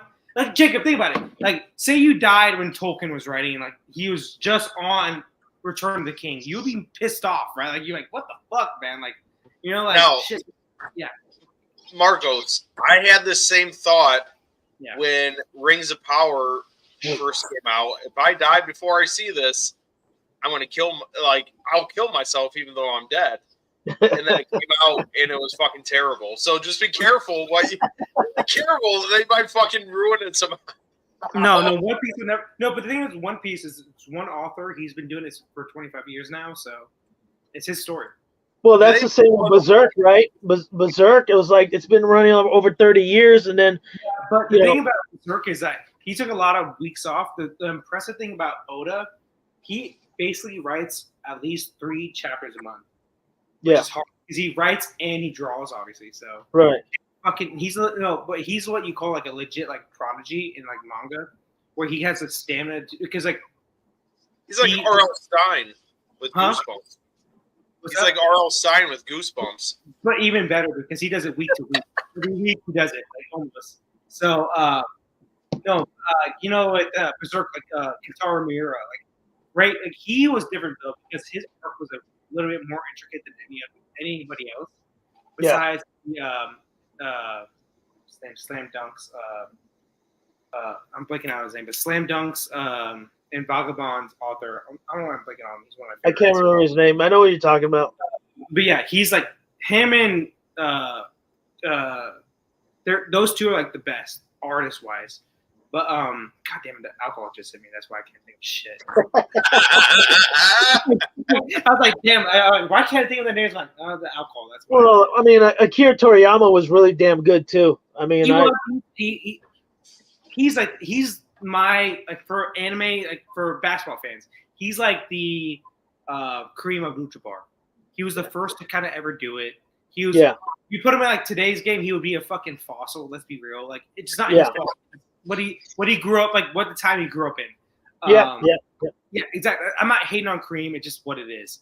And then like Oda is like Jordan, LeBron, everybody mixed together, mixed into each other. Kentaro Miura is like Kobe Bryant. He's super specialist in everything he does. He's very specific on what he wants. The Jordan of like Jordan is literally because one of his famous mangas is literally based off like the Bulls, like Michael Jordan. Oh my god! Whoever's a slam dunk author, I'm so drunk. My bad. Whoever's a slam dunk author, he is like the Michael Jordan of the manga. Like he's an amazing author and he's a great writer and artist too. So, Marco, when is One Piece supposed to be done? Never. Never. On the last going. So he said we're last arc, but the thing is, arcs are like usually around 100 chapters, 80 chapters, 100 chapters. But he said that he said 2028 is what he's going for. But the last time he made a prediction, the last 3 times he made predictions, he was like 4 years off. So 2028, maybe add 4 years onto that. So we'll see. Forever. It's just it's just not gonna stop. Yeah, and then, dude, and the thing is, like, during COVID, he actually had, like, a health scare, like, legit health scare. Like, he almost died. And I was fucking nervous as fuck because he took, like, 4 weeks off, and that never happens with them. So I'm like, are we about to have a guy that dies on us that is, like, 900 chapters in? Like, what the fuck are we going to do with that, man? So, but I know he has a backup plan, obviously. If he dies, like, he probably just like Kentaro Miura, like, if he dies, like, how Kentaro did, he probably has his best friend to say, hey, look, if I do die, here's the blueprint. Just kind of stay in those lines and just finish it off, man. So I hope that's his plan, But I don't know, man. One Piece is literally like my pride and joy, man. I always try to promote it on Jimmy's channel and every other channel I'm on, dude. It's literally the greatest story of all time. I love Lord of the Rings, but I think it's better than Lord of the Rings too. So it's just the GOAT, in my opinion. I think Samuel L. Jackson made the same comment. He thinks that One Piece like one of the best storytellings of all time. I know the story and it's pretty cool. I just can't get past the art. And I'm an art guy. I love every type of art. But even as a kid, when it first came out, I didn't gravitate towards it. But I'm a DBZ kid, anyways. So I just kept watching that. Dude. Oh. I love DBZ too, man. It's like I said, it's like the Kareem Abdul-Jabbar. It's like the OG of this kind of all time. The other one I was stuck on, and actually it aired in Brazil before it ever aired in the U.S. was Yu Yu Hakusho. I love Yu Yu Hakusho too, yeah. Yeah, that aired in Brazil. Shit, I think I was freshman in high school, and then when I moved back to the U.S. When I was like 18, 19, they started airing it on Adult Swim. I'm like, dude, I've seen this whole thing. Like, why are they so behind? Yeah. So, you know what I mean? But that was like, I wish they would have continued with that as well. I mean, you have a show. I think they just started. Underrated, but he stopped it because he wanted to start a Hunter x Hunter, which I'm glad because Hunter x Hunter actually is better than Yu Yu Hakusho. But he has a lot of. No, that's just blasphemy. Okay, I like Hunter x Hunter, but don't do that. Hunter x Hunter is the greatest anime of all time. Like, you said One Piece was. No. One Piece is not a great anime. It's a great story overall. The anime has a lot of issues because it goes week to week anime, which is stupid as fuck. But no, Hunter x Hunter is the greatest anime of all time. 100%. Well, they said they were going to continue it. They're going to do a different arc. I can't remember what it was about that. It'll be like Hisoka versus Corolla if you know those two characters. Yeah. So that's to me like that probably the end of the new arc. So, and this great fight manga, like it's so fucking confusing because there's so many different powers and it's yeah. So I can't wait till that gets anime. It's like one of those like I cannot wait till that gets anime. You know, it's fucking gonna be amazing. And like Madhouse, they did Hunter x Hunter, and they do great work too. So they're one of the best companies. So I just can't wait, man.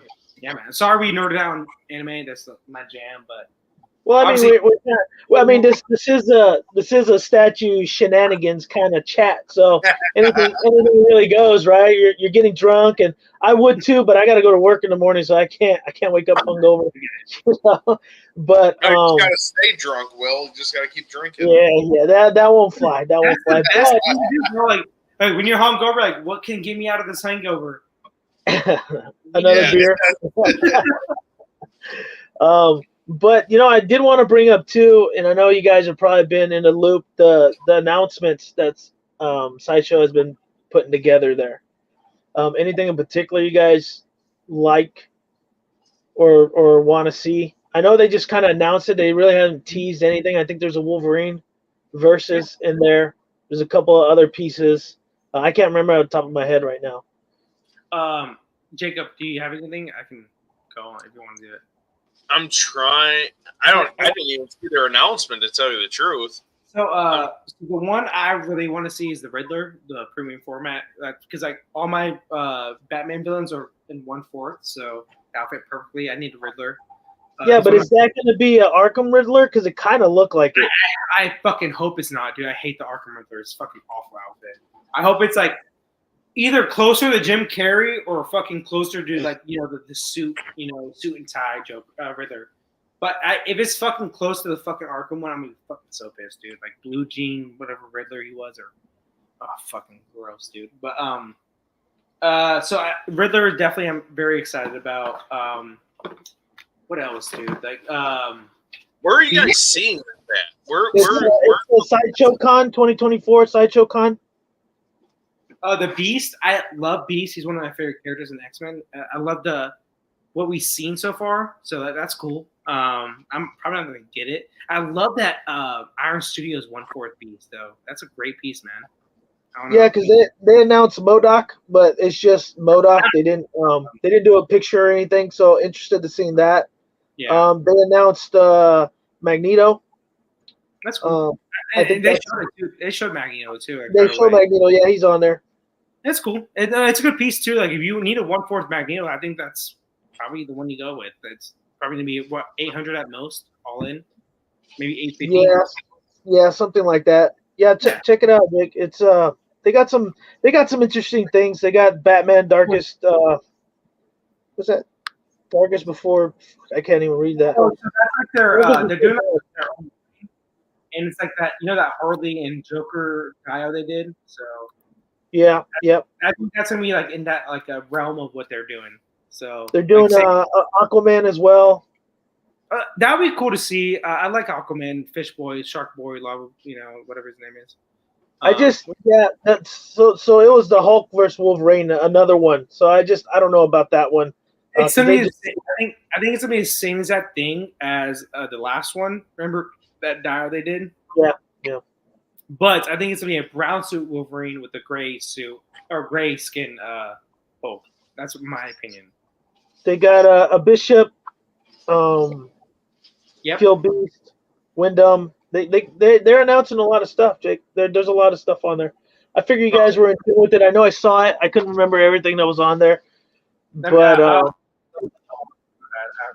I was trying to go to Facebook. They kind of didn't really have anything, but no, I just looked at Facebook. I'm on their page right now. Yeah. You go to Sideshow Con 2024. It's on there. Give me 1 second. I'll pull all this shit up. But yeah, the Riddler for sure is the one I'm most excited for. So Yeah, I think I was confusing myself because they didn't show the Riddler from Sideshow, No. but somebody else showed the Riddler, and it looked like the Arkham Riddler again. So I think that's where I was mistaken. no, you're good. So I'll screen share.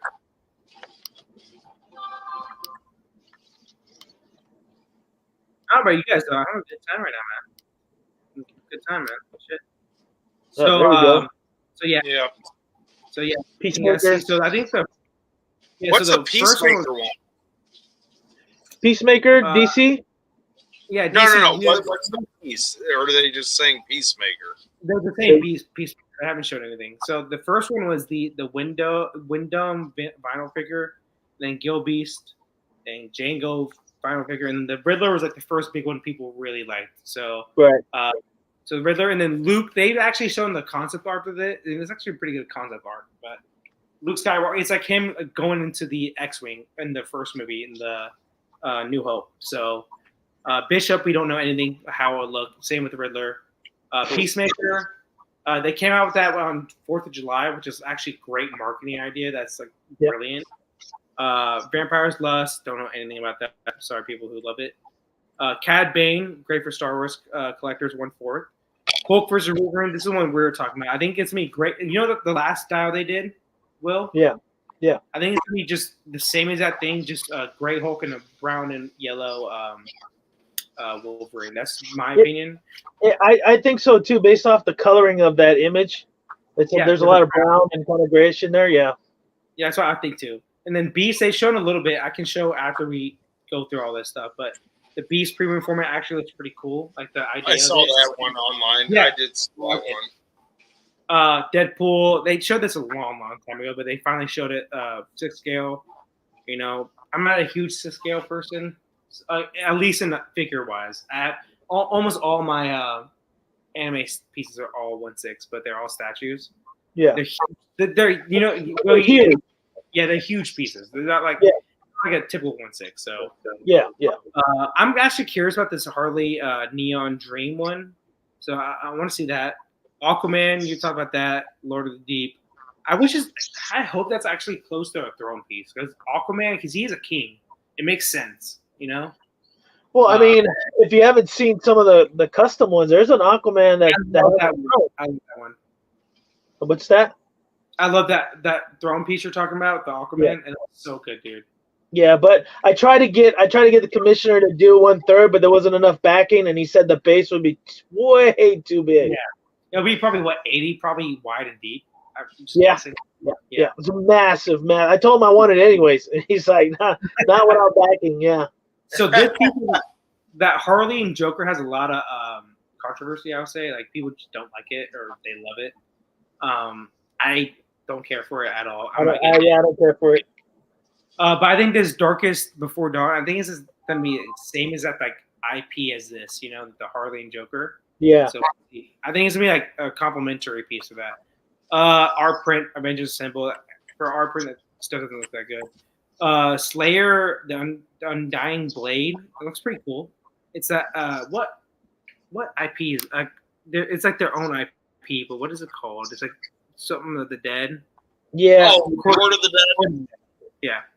Those pieces actually are really cool. I like them. Well, they are. I don't know what the fuck they are, but they always look cool. Yeah, exactly. I like them, but I'm not collecting them. But they look cool, man. Court of the Dead. Yeah. So that's cool. What else I got so far? I think that's it, isn't it? No, they got a little more. Aquaman, the Magneto, Boba Fett art print. They came out with a Joker 6 scale figure with the Batman outfit, which is cool, I guess. I don't know. I just don't know. The Darth Maul hologram, that actually looks pretty cool, man. I'm not gonna lie. I'm a big Darth Maul guy for myself, so. Yeah. MODOK, like you said, well, I don't know. Like, what can I do to make MODOK look cool? I don't know. Yeah, MODOK is just MODOK. Dude, how do you come out with a MODOK before a fucking Nightwing? God damn it, dude. I hate that. I hate all companies sometimes. God damn it. Harry Potter art print, and then Ahsoka. Ahsoka art print actually looks pretty cool with the matted look. They can show it right here. Yeah, right here. It's a cool mat, man. Like, awesome. If you get this, if you do love Ahsoka, then go ahead, man. Like this is a cool art print. I love art prints, so yeah, man. I'm more of a canvas guy. I make my own, but yeah, the art print looks pretty clean. Yeah, man. How much is? Yeah, but Ryan said, "Do we know yet?" Ryan on the Deadpool live says, "I don't know." I heard, I think 13,000.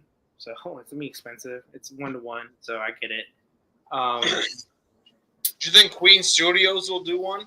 When John was on our show, he said they will. But dude, Queen is like fucking inactive, bro. Let's be real. Like they really are kind of just inactive on everything. So I don't even. Honestly, in the next 2 years, I don't know if they're gonna be a company. That's just my opinion. I just don't know because they don't come out with a lot of stuff, and their stuff just does not sell. Like it doesn't sell out right away. So I don't know. Maybe they just need time to fulfill all the orders they did before because they were putting out a lot of stuff. Yeah. So I don't know.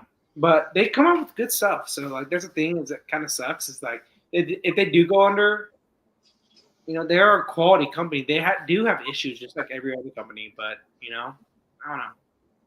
We'll see.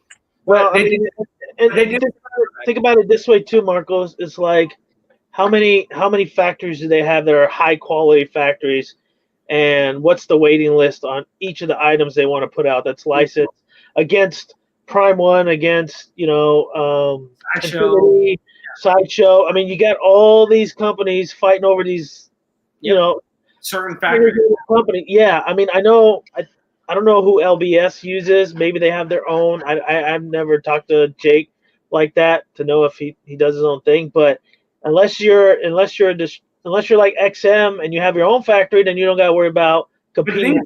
They didn't have their own factory until recently, so that's a big thing. And Sume, Sume is one of my favorite companies, but they have a huge issue on like PO to in hand. Shoot. So now they have their own factory now, and they have a whole line dedicated to this one factory where pieces go up for pre-O, and like they say the least amount of time will be like 6 months, and it's in your hand. So because it took 4 years for me to get my Saitama.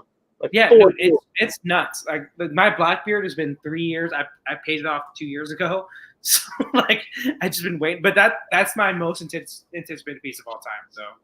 I will wait. I don't care. Yeah, they are. Dude, the shipping is freaking ridiculous too. They're almost as bad as Prime One. Dude, my Sume chopper is not that. It's a big piece, but it's not ginormous. It was 3 fucking boxes, like unnecessarily 3 boxes. Yeah. So they were pretty freaking massive. Dude, they're so fucking good, dude. That's the thing that sucks about Sume is like it's kind of like Prime One. Like it sucks that they have some bad PR shit and everything, but their pieces are make bad pieces, so I don't buy from you, but you don't. So it's like one of those things. Like you guys make good pieces, so fuck you guys, man. But here's a bad thing too about Sumiar is like they never have sales.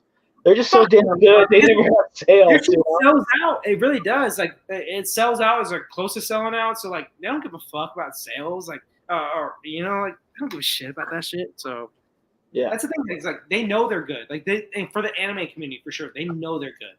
Yeah, they don't have to do that shit, and it sucks. But at the same time, like, fuck, man, come out with a piece at least in a year and a half time. Like, yeah, and I think what it is they don't want to, because I've never seen one with bad QC issues. I think that's their biggest thing. Is like, let's knock out the QC stuff and take longer than just try to keep making money quicker and putting out garbage, because then you're gonna have to pay in the long run. Yeah. So I think that's where I remember Slam Dunk's author is Takahiko Inoue. Dude. There you go. Found it and talked about it. Oh my god! Finally finishes the race, Marcos. So we're at 20 minutes of drunkenness. I'm like, I got it. So since we're kind of going back forward with the topics and stuff like that, and we're on the companies and things. What do you guys have coming in as of right now? Because I know, Jake, you got a large collection. Marcos, you got some stuff. I only got one PO, and hopefully that doesn't come anytime soon because I need the cash. But just kind of curious where you guys are at with your POs or what you're getting in. Holy fuck. I can go. I have a list. So I can go first because I don't really have a list, but I'm still waiting on that 1/3 custom Green Lantern that I'm having made. So it's not like something that's PO'd. It's something that I came up with a commissioner, and it's in paint right now. So hopefully, Marcos, this thing comes out soon this year, and we could do the live unboxing. You could take a look, see what you think about it, see what this artist work is. Because I know you've been wanting to do some piece with this guy, but you're kind of waiting on me to receive my product. Jake, I don't know if you know, I did a bunch of unboxing reviews on YouTube on ASV, and there's a Chrome Colossus I just picked up earlier this year. It's from the same guy. It's the same guy that's doing my Green Lantern 1/3. So check that out if you like that quality kind of stuff. But it came out fantastic. And I got a custom Hulk that's supposed to be a proximity piece to Logan, as Sideshow's Logan, because I love that piece. You know, where he's at the bar and he's stepping on the stool and stuff like that. So I think that's like the only thing besides working with other commissioners. I'm actually going to get some prototypes in to do some unboxing and reviews on some prototypes before they come out. That's really exciting. Yeah. From So what company? It's custom. They're all custom. Okay, the prototypes are custom. That's cool. Yeah. So eventually, you know, I talked to Jay a little bit from LBS, and maybe one day he's willing to send me a proto, and I can do an unboxing on one of his protos. So I'll piggyback, but I do mostly marketing and sales for anybody really. So if anybody, even, you know, if you have a statue you want to sell and you're having a hard time, I'll market it, you know, and do kind of that kind of stuff. I don't really charge people. Everybody needs help with that shit right now. It's hard to sell statues. Yeah, the market's tough. The market's really tough. It's not a piece that if I keep it, I keep it. Like, I'm selling it at a very high price, but it's sold out. So like the fact, and people want it too, but the fact that it's not even like getting any traction is like crazy to me. Like, what piece is that? The Rurouni Kenshin Figurama Dio. The Figurama, yeah.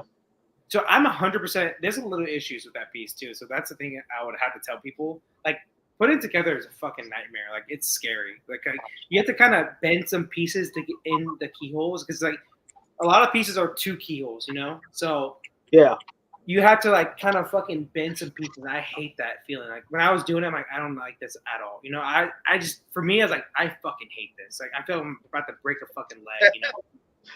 So besides the 1-to-1 scale Deadpool, what else you got, Marco? Fuck you, man. Fuck you. So, let me get my list up. Fuck you. So I have the Luffy bust from Sume, which is like one of the greatest pieces I've ever seen of all time. Oh, dude, that piece is awesome. That piece is fucking awesome. Which piece is that? What you gonna have to show me? I'll bring it up right now. I forget about One Piece, but this thing's fucking awesome, dude. So this is the greatest bust I've ever seen of all time. No, it's good. I'm not a bust person at all, but this piece is so good, man. I'm bringing it up right now. So the great thing about this is like the whole story, like telling element. You know, people hate hearing that, but dude, it's so cool. Like, it has like all the memories, and One Piece is a big memory. Can you guys see or no? No, we can't see. Okay, no, it hasn't popped up yet. Okay, let me try again. No, this thing's freaking sick, dude. So yeah, can you guys see now? It's loading. It's loading. Yeah. Let's go, baby. Oh yeah, that's good. And so, dude, the fucking crazy thing, because like One Piece is a big like flashback memories type story where it gets you in the feels. This piece has all like Luffy's big like flashbacks in the fucking base, bro. What the fuck, man? You will see. You can kind of see right here. I get the close-up pictures when it shows it, and it's kind of being slow, like the whole thing. Oh my god. Yeah, I like that swap out hand. That's pretty cool. Swap out's cool. I love Sume's bases with the line but look. So on these clouds, they have the whole like that's Shanks and like Luffy. That's like episode 3, chapter 1. Vivi, when they depart from Vivi for Alabasta, X up for the friendship. That's a huge moment. Going Mary, rest in peace.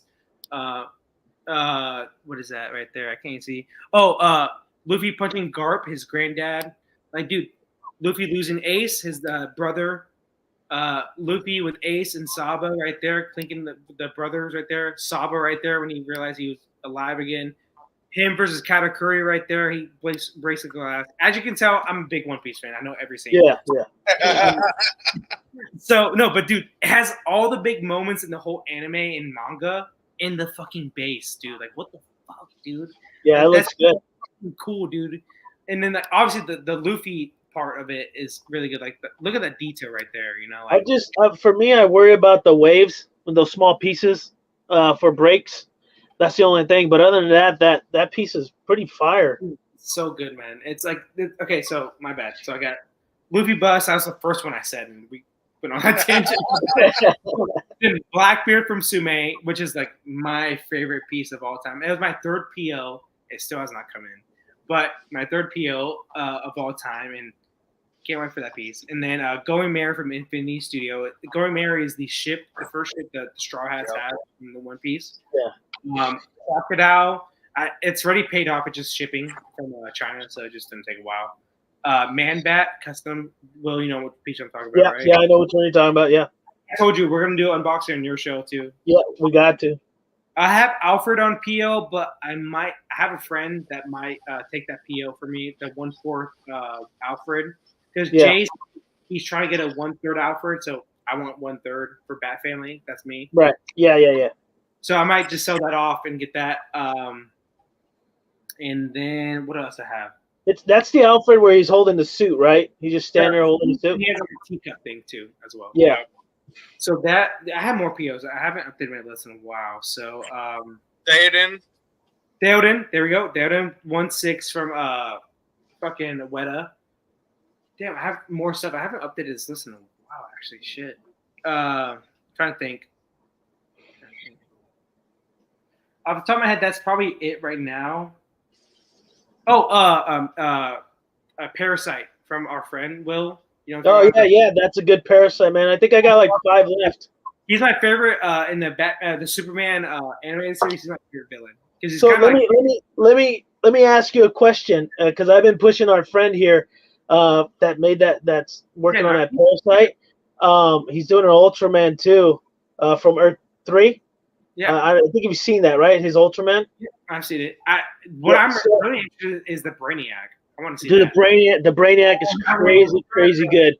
But I'm pushing them to do a 1/3 Ultraman 52 outfit.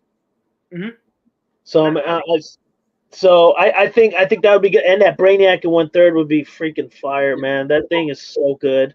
Oh, my bad. So I have over the list Darth Maul 1/3 as well. Daredevil 1/3 from PCS as well. Damn, I'm just blanking out. I haven't updated my list in a while, but those two for sure I have a PO. At the top of my head, Daredevil, when he's going through the fucking window is sick as shit, dude. Dude, I asked because he came on a show, and I'm like, dude, how the fuck is he gonna stay up on that fucking little? I told him I'm still buying it because Daredevil. Yeah. I'm a big Catholic myself, so like obviously the Catholic Daredevil is my dude. But I was like, dude, how's he gonna stay up on that? Like, have you guys seen where he pegs in at on his butt, basically? Yeah. I asked him, like, dude, like, is that gonna stay? He's like, dude, we've had one like a prototype for like 2 years now. Like, broken. I'm like, all right, man. Yeah, but like I live in California, I got earthquakes. Did he have an earthquake in those 2 years? No. That's true too. But no, Daredevil is one of my favorite characters of all time. I think the concept of it is like fucking, truly, honestly, like it's good, innovative as fuck. Like it's literally he's basically flying in midair. Yep. That, you know, like so, like I'm so happy they did that because it's so awesome and it shows his power. But pieces I will get though is like Spider-Man LBS. I'll 100% get that 1/3. That's like my favorite Marvel piece of all time. That piece is amazing. I love it so much. But yeah, off the top of my head, that's what I got coming in. And you, Jake? What do I got? We're bad, dude. Me and Jacob like, well, what do we have? No. Yeah. PCS Turtles, PCS Egon, Ray, Gozer with the Terror Dogs. I got that Berserk one I just pre-ordered. Half scale Gandalf from Infinity, still waiting on that. I got half scale Gimli, half scale Aragorn, Good piece. half scale Witch King. I got the 1-to-1 bust Witch King from Infinity. What else do I got? J&D, Indiana Jones, the duo. What the fuck else do I got? King Theoden from Weta. I got Young Link from Dream Studios coming. I got Link versus Ganondorf from, is it like Kitsukari or something like that? I don't remember what it's fucking called. Dude, we're fucking gross, man. We're addicts, all of us here. We're fucking gross, dude. We're fucking gross, man. Yeah, they're both fighting each other. What else do I have fucking coming? Oh, I got the custom from CBS Labs, Daenerys Targaryen, where she's naked with her dragons. That's coming. Trying to think what else. There's. Oh, I remember one for me. My bad. That Guts 1/3 bust. I'm not 1/3. 1-to-1 bust. My bad. Yeah. That one's good. That's a good bust. Yeah. But and I don't want them to come anytime soon. I gotta wait to get my module spaces built, which is gonna be forever. So. And I also will get that Prime One piece too. Guts Costco. That's 100% coming. Yeah, you have to get that. Yeah. So yeah. Yeah. I just got that one. A couple of just those custom ones. And I can't. Unfortunately, I can't be like you guys and be like, "Huh? What else do I got?" I'm in a position. We're fucking retards, okay? So don't be like us. No, but for me, Lord of the Rings, up till about 3 years ago, when Prime 1 and Infinity started going to it, it was all Weta. So I mean, I didn't have a shitload of stuff on pre-order, but now it's like the golden age of Lord of the Rings stuff, and everybody's making it. So it's what it is. Yeah. I always say Ring Collectors are most spoiled. You have 1/6, 1/4, 1/3 with Prime 1. They're coming out 1/3 Sauron. Yeah. 1/2. You have 1-to-1. Like, bro, like. Fuck. And then you got what was that we were talking about last time for Prime 1? They got the XL stuff coming in now. Yeah. For like the Alien Predator stuff. Yeah. So I don't get that. I don't understand that. It just they understood they made Predator way too big. So they're just trying to get a alien line that matches it. That's all they're doing. Yeah. But yeah, well, I guess aliens are a little longer, not taller, but the predators are taller, right? Yeah. They understood that because if you put that big chat next to Predator Jungle Hunter, like Jungle Hunter like dwarfs it kind of, and actually Alien, I believe it should be taller than Predator Jungle Hunter. So I don't know, man. I think it's obviously a good marketing scheme because like they got people buying Big Chap, and now they got people buying 1/3 Big Chap, like XL 1/3 Big Chap. They don't get that. So it is what it is. You know, like they got to make money, so fuck it. Like do whatever they want. Making money, so like especially Prime 1, because if Prime 1 makes money, they make money for other stuff that we see. So yeah. Well, yeah, it seems like you guys got your hands full with a bunch of POs here. So luckily, most of those things take time to produce, right? Yep. Unless you get hit like I did in the beginning of the year. I think I had like 4 or 5 POs hit at once. Well, I was like, God, and the shipping really killed me, and it was tough. It was real tough. But yeah, just working with other commissioners. I'm trying to collect my JLA. So I'm a little bit short. I need a couple more characters: Martian Manhunter, Aquaman, Flash. What you've seen, I've been promoting that Flash a lot. I don't know if you guys seen it at 1/3. So what do you think about all of Jay's line, like the whole LBS 1/3? What do you feel about it? I think with Jay, No, Jay does a great job. His concepts are super great. But like any other company, some of the stuff is a hit and miss. Um, I think his Wonder Woman came out absolutely wonderful. Some of the portraits I like more than the others. Superman, I'm kind of on the fence with that one. Batman was okay, So I'm not I'm non-biased, right? So I'm just gonna speak what I think. Same here. I feel that the concepts came out so damn good that the prints didn't match it as much as it should have, right? And I don't know if that had to do with the paint or the micro texturing or any of that other stuff. But in this industry, it just progresses, right? If Jake, if you're collecting Bowen back in the days and you're collecting stuff now, you can see a big difference, right? True. It's just the quality is just getting better and better, as the years go by. So I know Jay's gonna be even more super successful, especially, once he gets back in that Marvel line, and continue doing great jobs with the DC. I've only seen concept of his Flash, his Martian Manhunter, Aquaman. Aquaman, very classic look.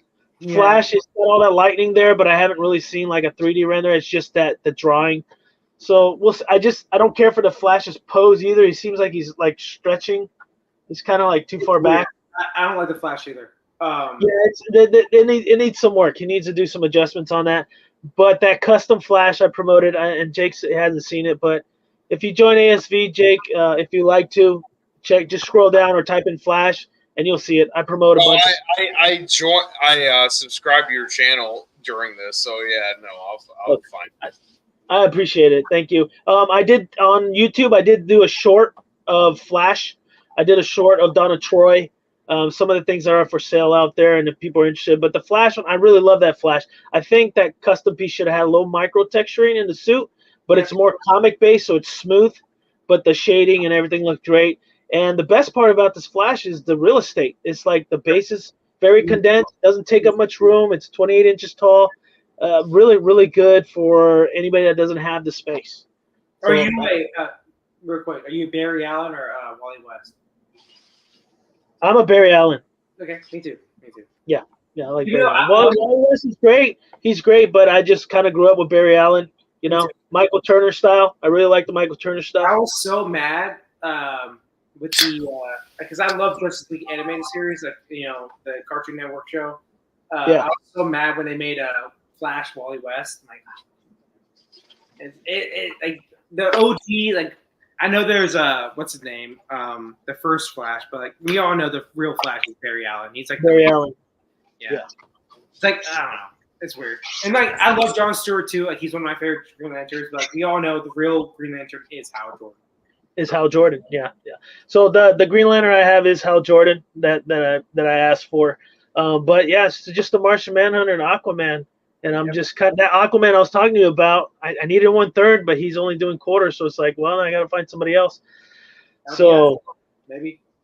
Yeah, I mean, we'll see how it comes out. I actually don't. And I love a lot of what Jay's doing. The Aquaman, the Flash, and I like the Martian Manhunter actually. What they showed at least. What he showed you. The only thing I told Jay, and he actually said, never mind, I'll tell you about it backstage. But no smiling portrait for Superman. I don't know, and dude, it's so weird, dude. Like, how do we have a smirking? The Hush Batman has a smirking portrait.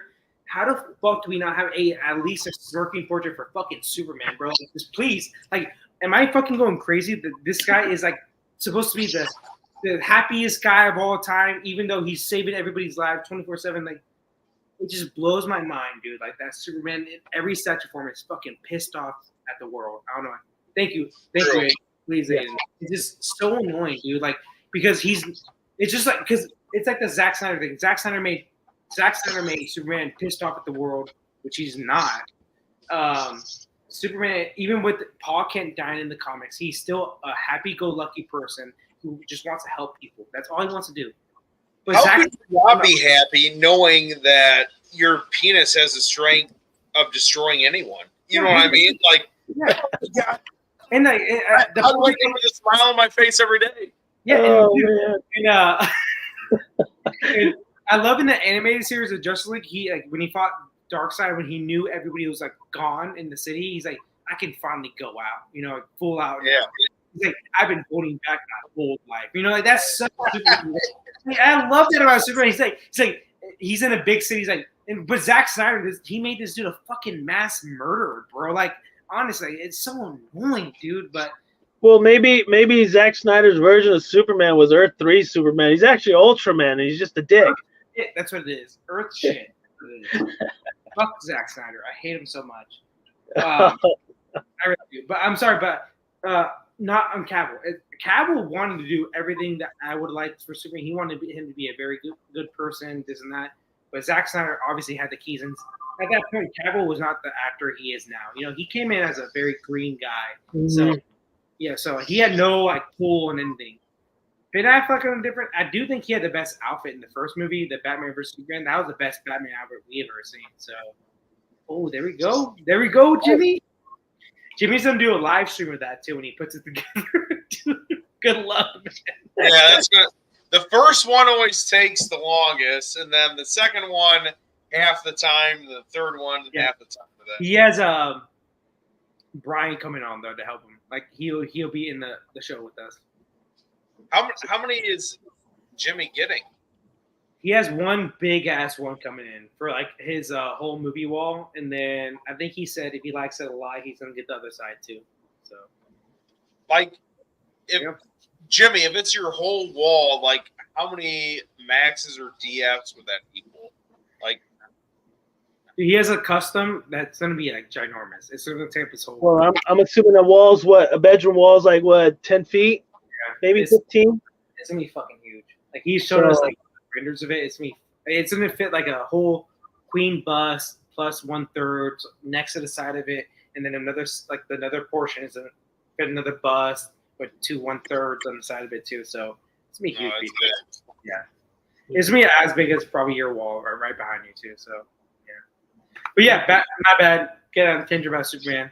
But I just want somebody to do a happy-go-lucky Superman in 1/3. Because I want a Superman so bad. And Jimmy actually just sent me the picture. If you want me to show what his, like, you know. Yeah, I want to see it. You want a smirky Superman? I got it. You got it right there. But the thing is, like, Jay told me, my bad. I don't want to say it. My bad. But this is Jimmy's idea right here for this Magic Cases. Can you guys see? Oh, yeah. Yeah, that's gonna take a whole wall, man, for sure. He has 2 big ass ones. Well, I mean those Predators themselves are fucking huge. Yeah, they're both. I think they're like 40 inches. Yeah.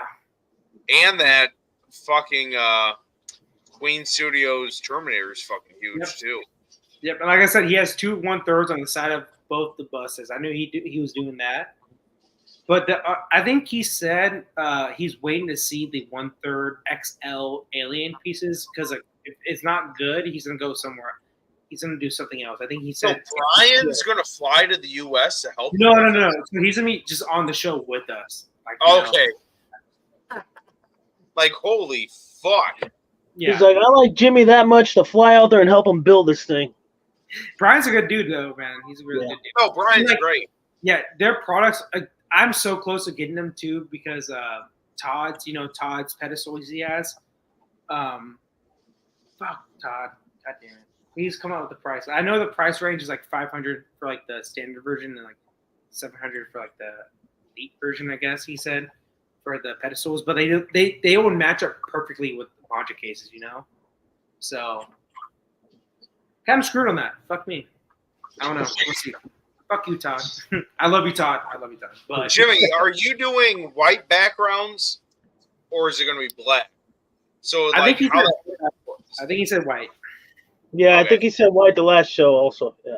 But he was thinking about black background for a while. Yeah. It really depends on what IPs you're doing. Well, I mean, if you look at his pieces, they're all dark. Terminator, aliens. You know. White's the way to go. He chose right. Then is he doing? Is he going to do strip lighting? Or he said he changed it. He said I changed it. See, I have black in mine. I like those. I also, most people don't like this. All the new Module Space that I ordered, I got the mirror backing, so I got some of the mirror backing for it, and I like that a lot, especially with some of these pieces. The back of the statues look as good as the front, but no, I like the black too. There we go. Is it the strip, Jimmy, or the spotlights? Spotlights. Dude, I'm telling you, those spotlights are the way to go. But installing them is a fucking fun, dude. It sucks. Installing each one. So Jimmy said that stream, when he puts it up together, is gonna be about an 8-hour stream. Like, I think it might be a 10-hour stream, bro. Like, honestly. No, trust me, dude. It's gonna take longer than you think. It always does. I think if he just streams the build and not the lights or anything, just do the build. Yeah, we'll cut half the time. I'm gonna tell you, Jimmy. Make sure it's easy to get to the fucking power strip where those lights are, because my one case, it's not even that old. I mean, it's probably like 4 or 5 years old. Some of the spotlights are going bad. So I'm going to have to take all the statues out of there and pull this motherfucker out and figure out which LED spotlight in the string is bad. And then I got to fucking replace it. It's going to be a pain in the ass. So I'm telling you, those spotlights are a pain in the fucking dick, but they're nice. They're nice. They look good.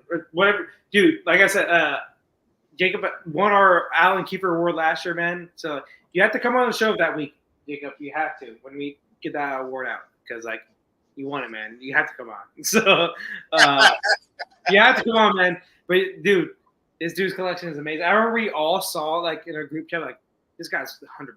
Jacob's 100% winning this shit.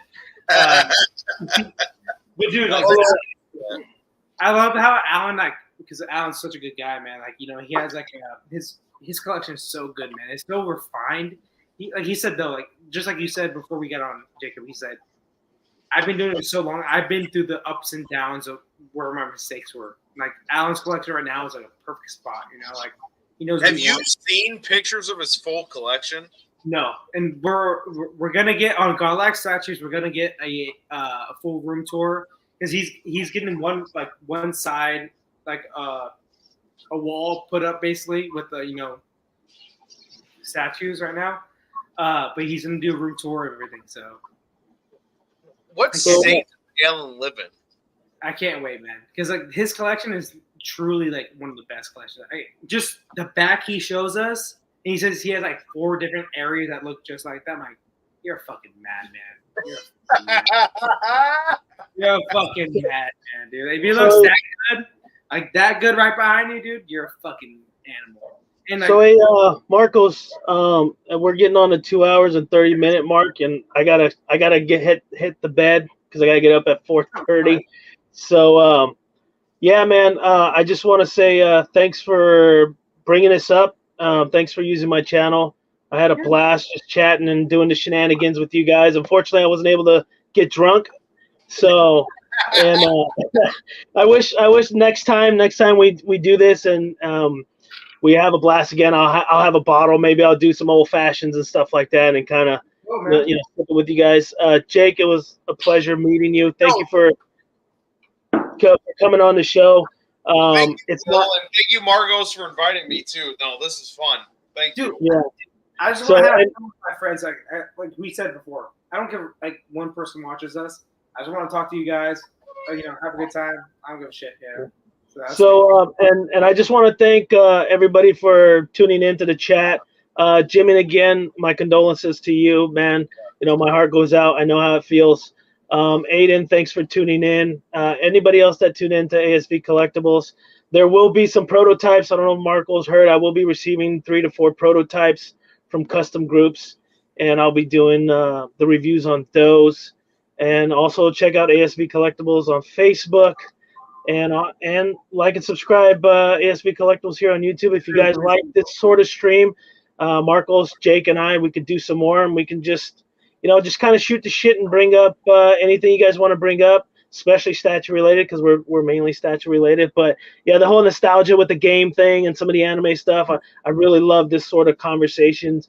We went 2 hours, dude. We went 2 hours 30 minutes of just nonstop talking. Like, just nonstop talking. Yeah, we had no awkward points in that whole 2 hours 30. That's yeah. Right there. So that's the best part, right? That's the best part of the whole thing. So thank you again, everybody else, for tuning in to ASV Collectibles. Like, subscribe, hit that thumbs up, and we'll see you next time. Peace. Thanks, everybody.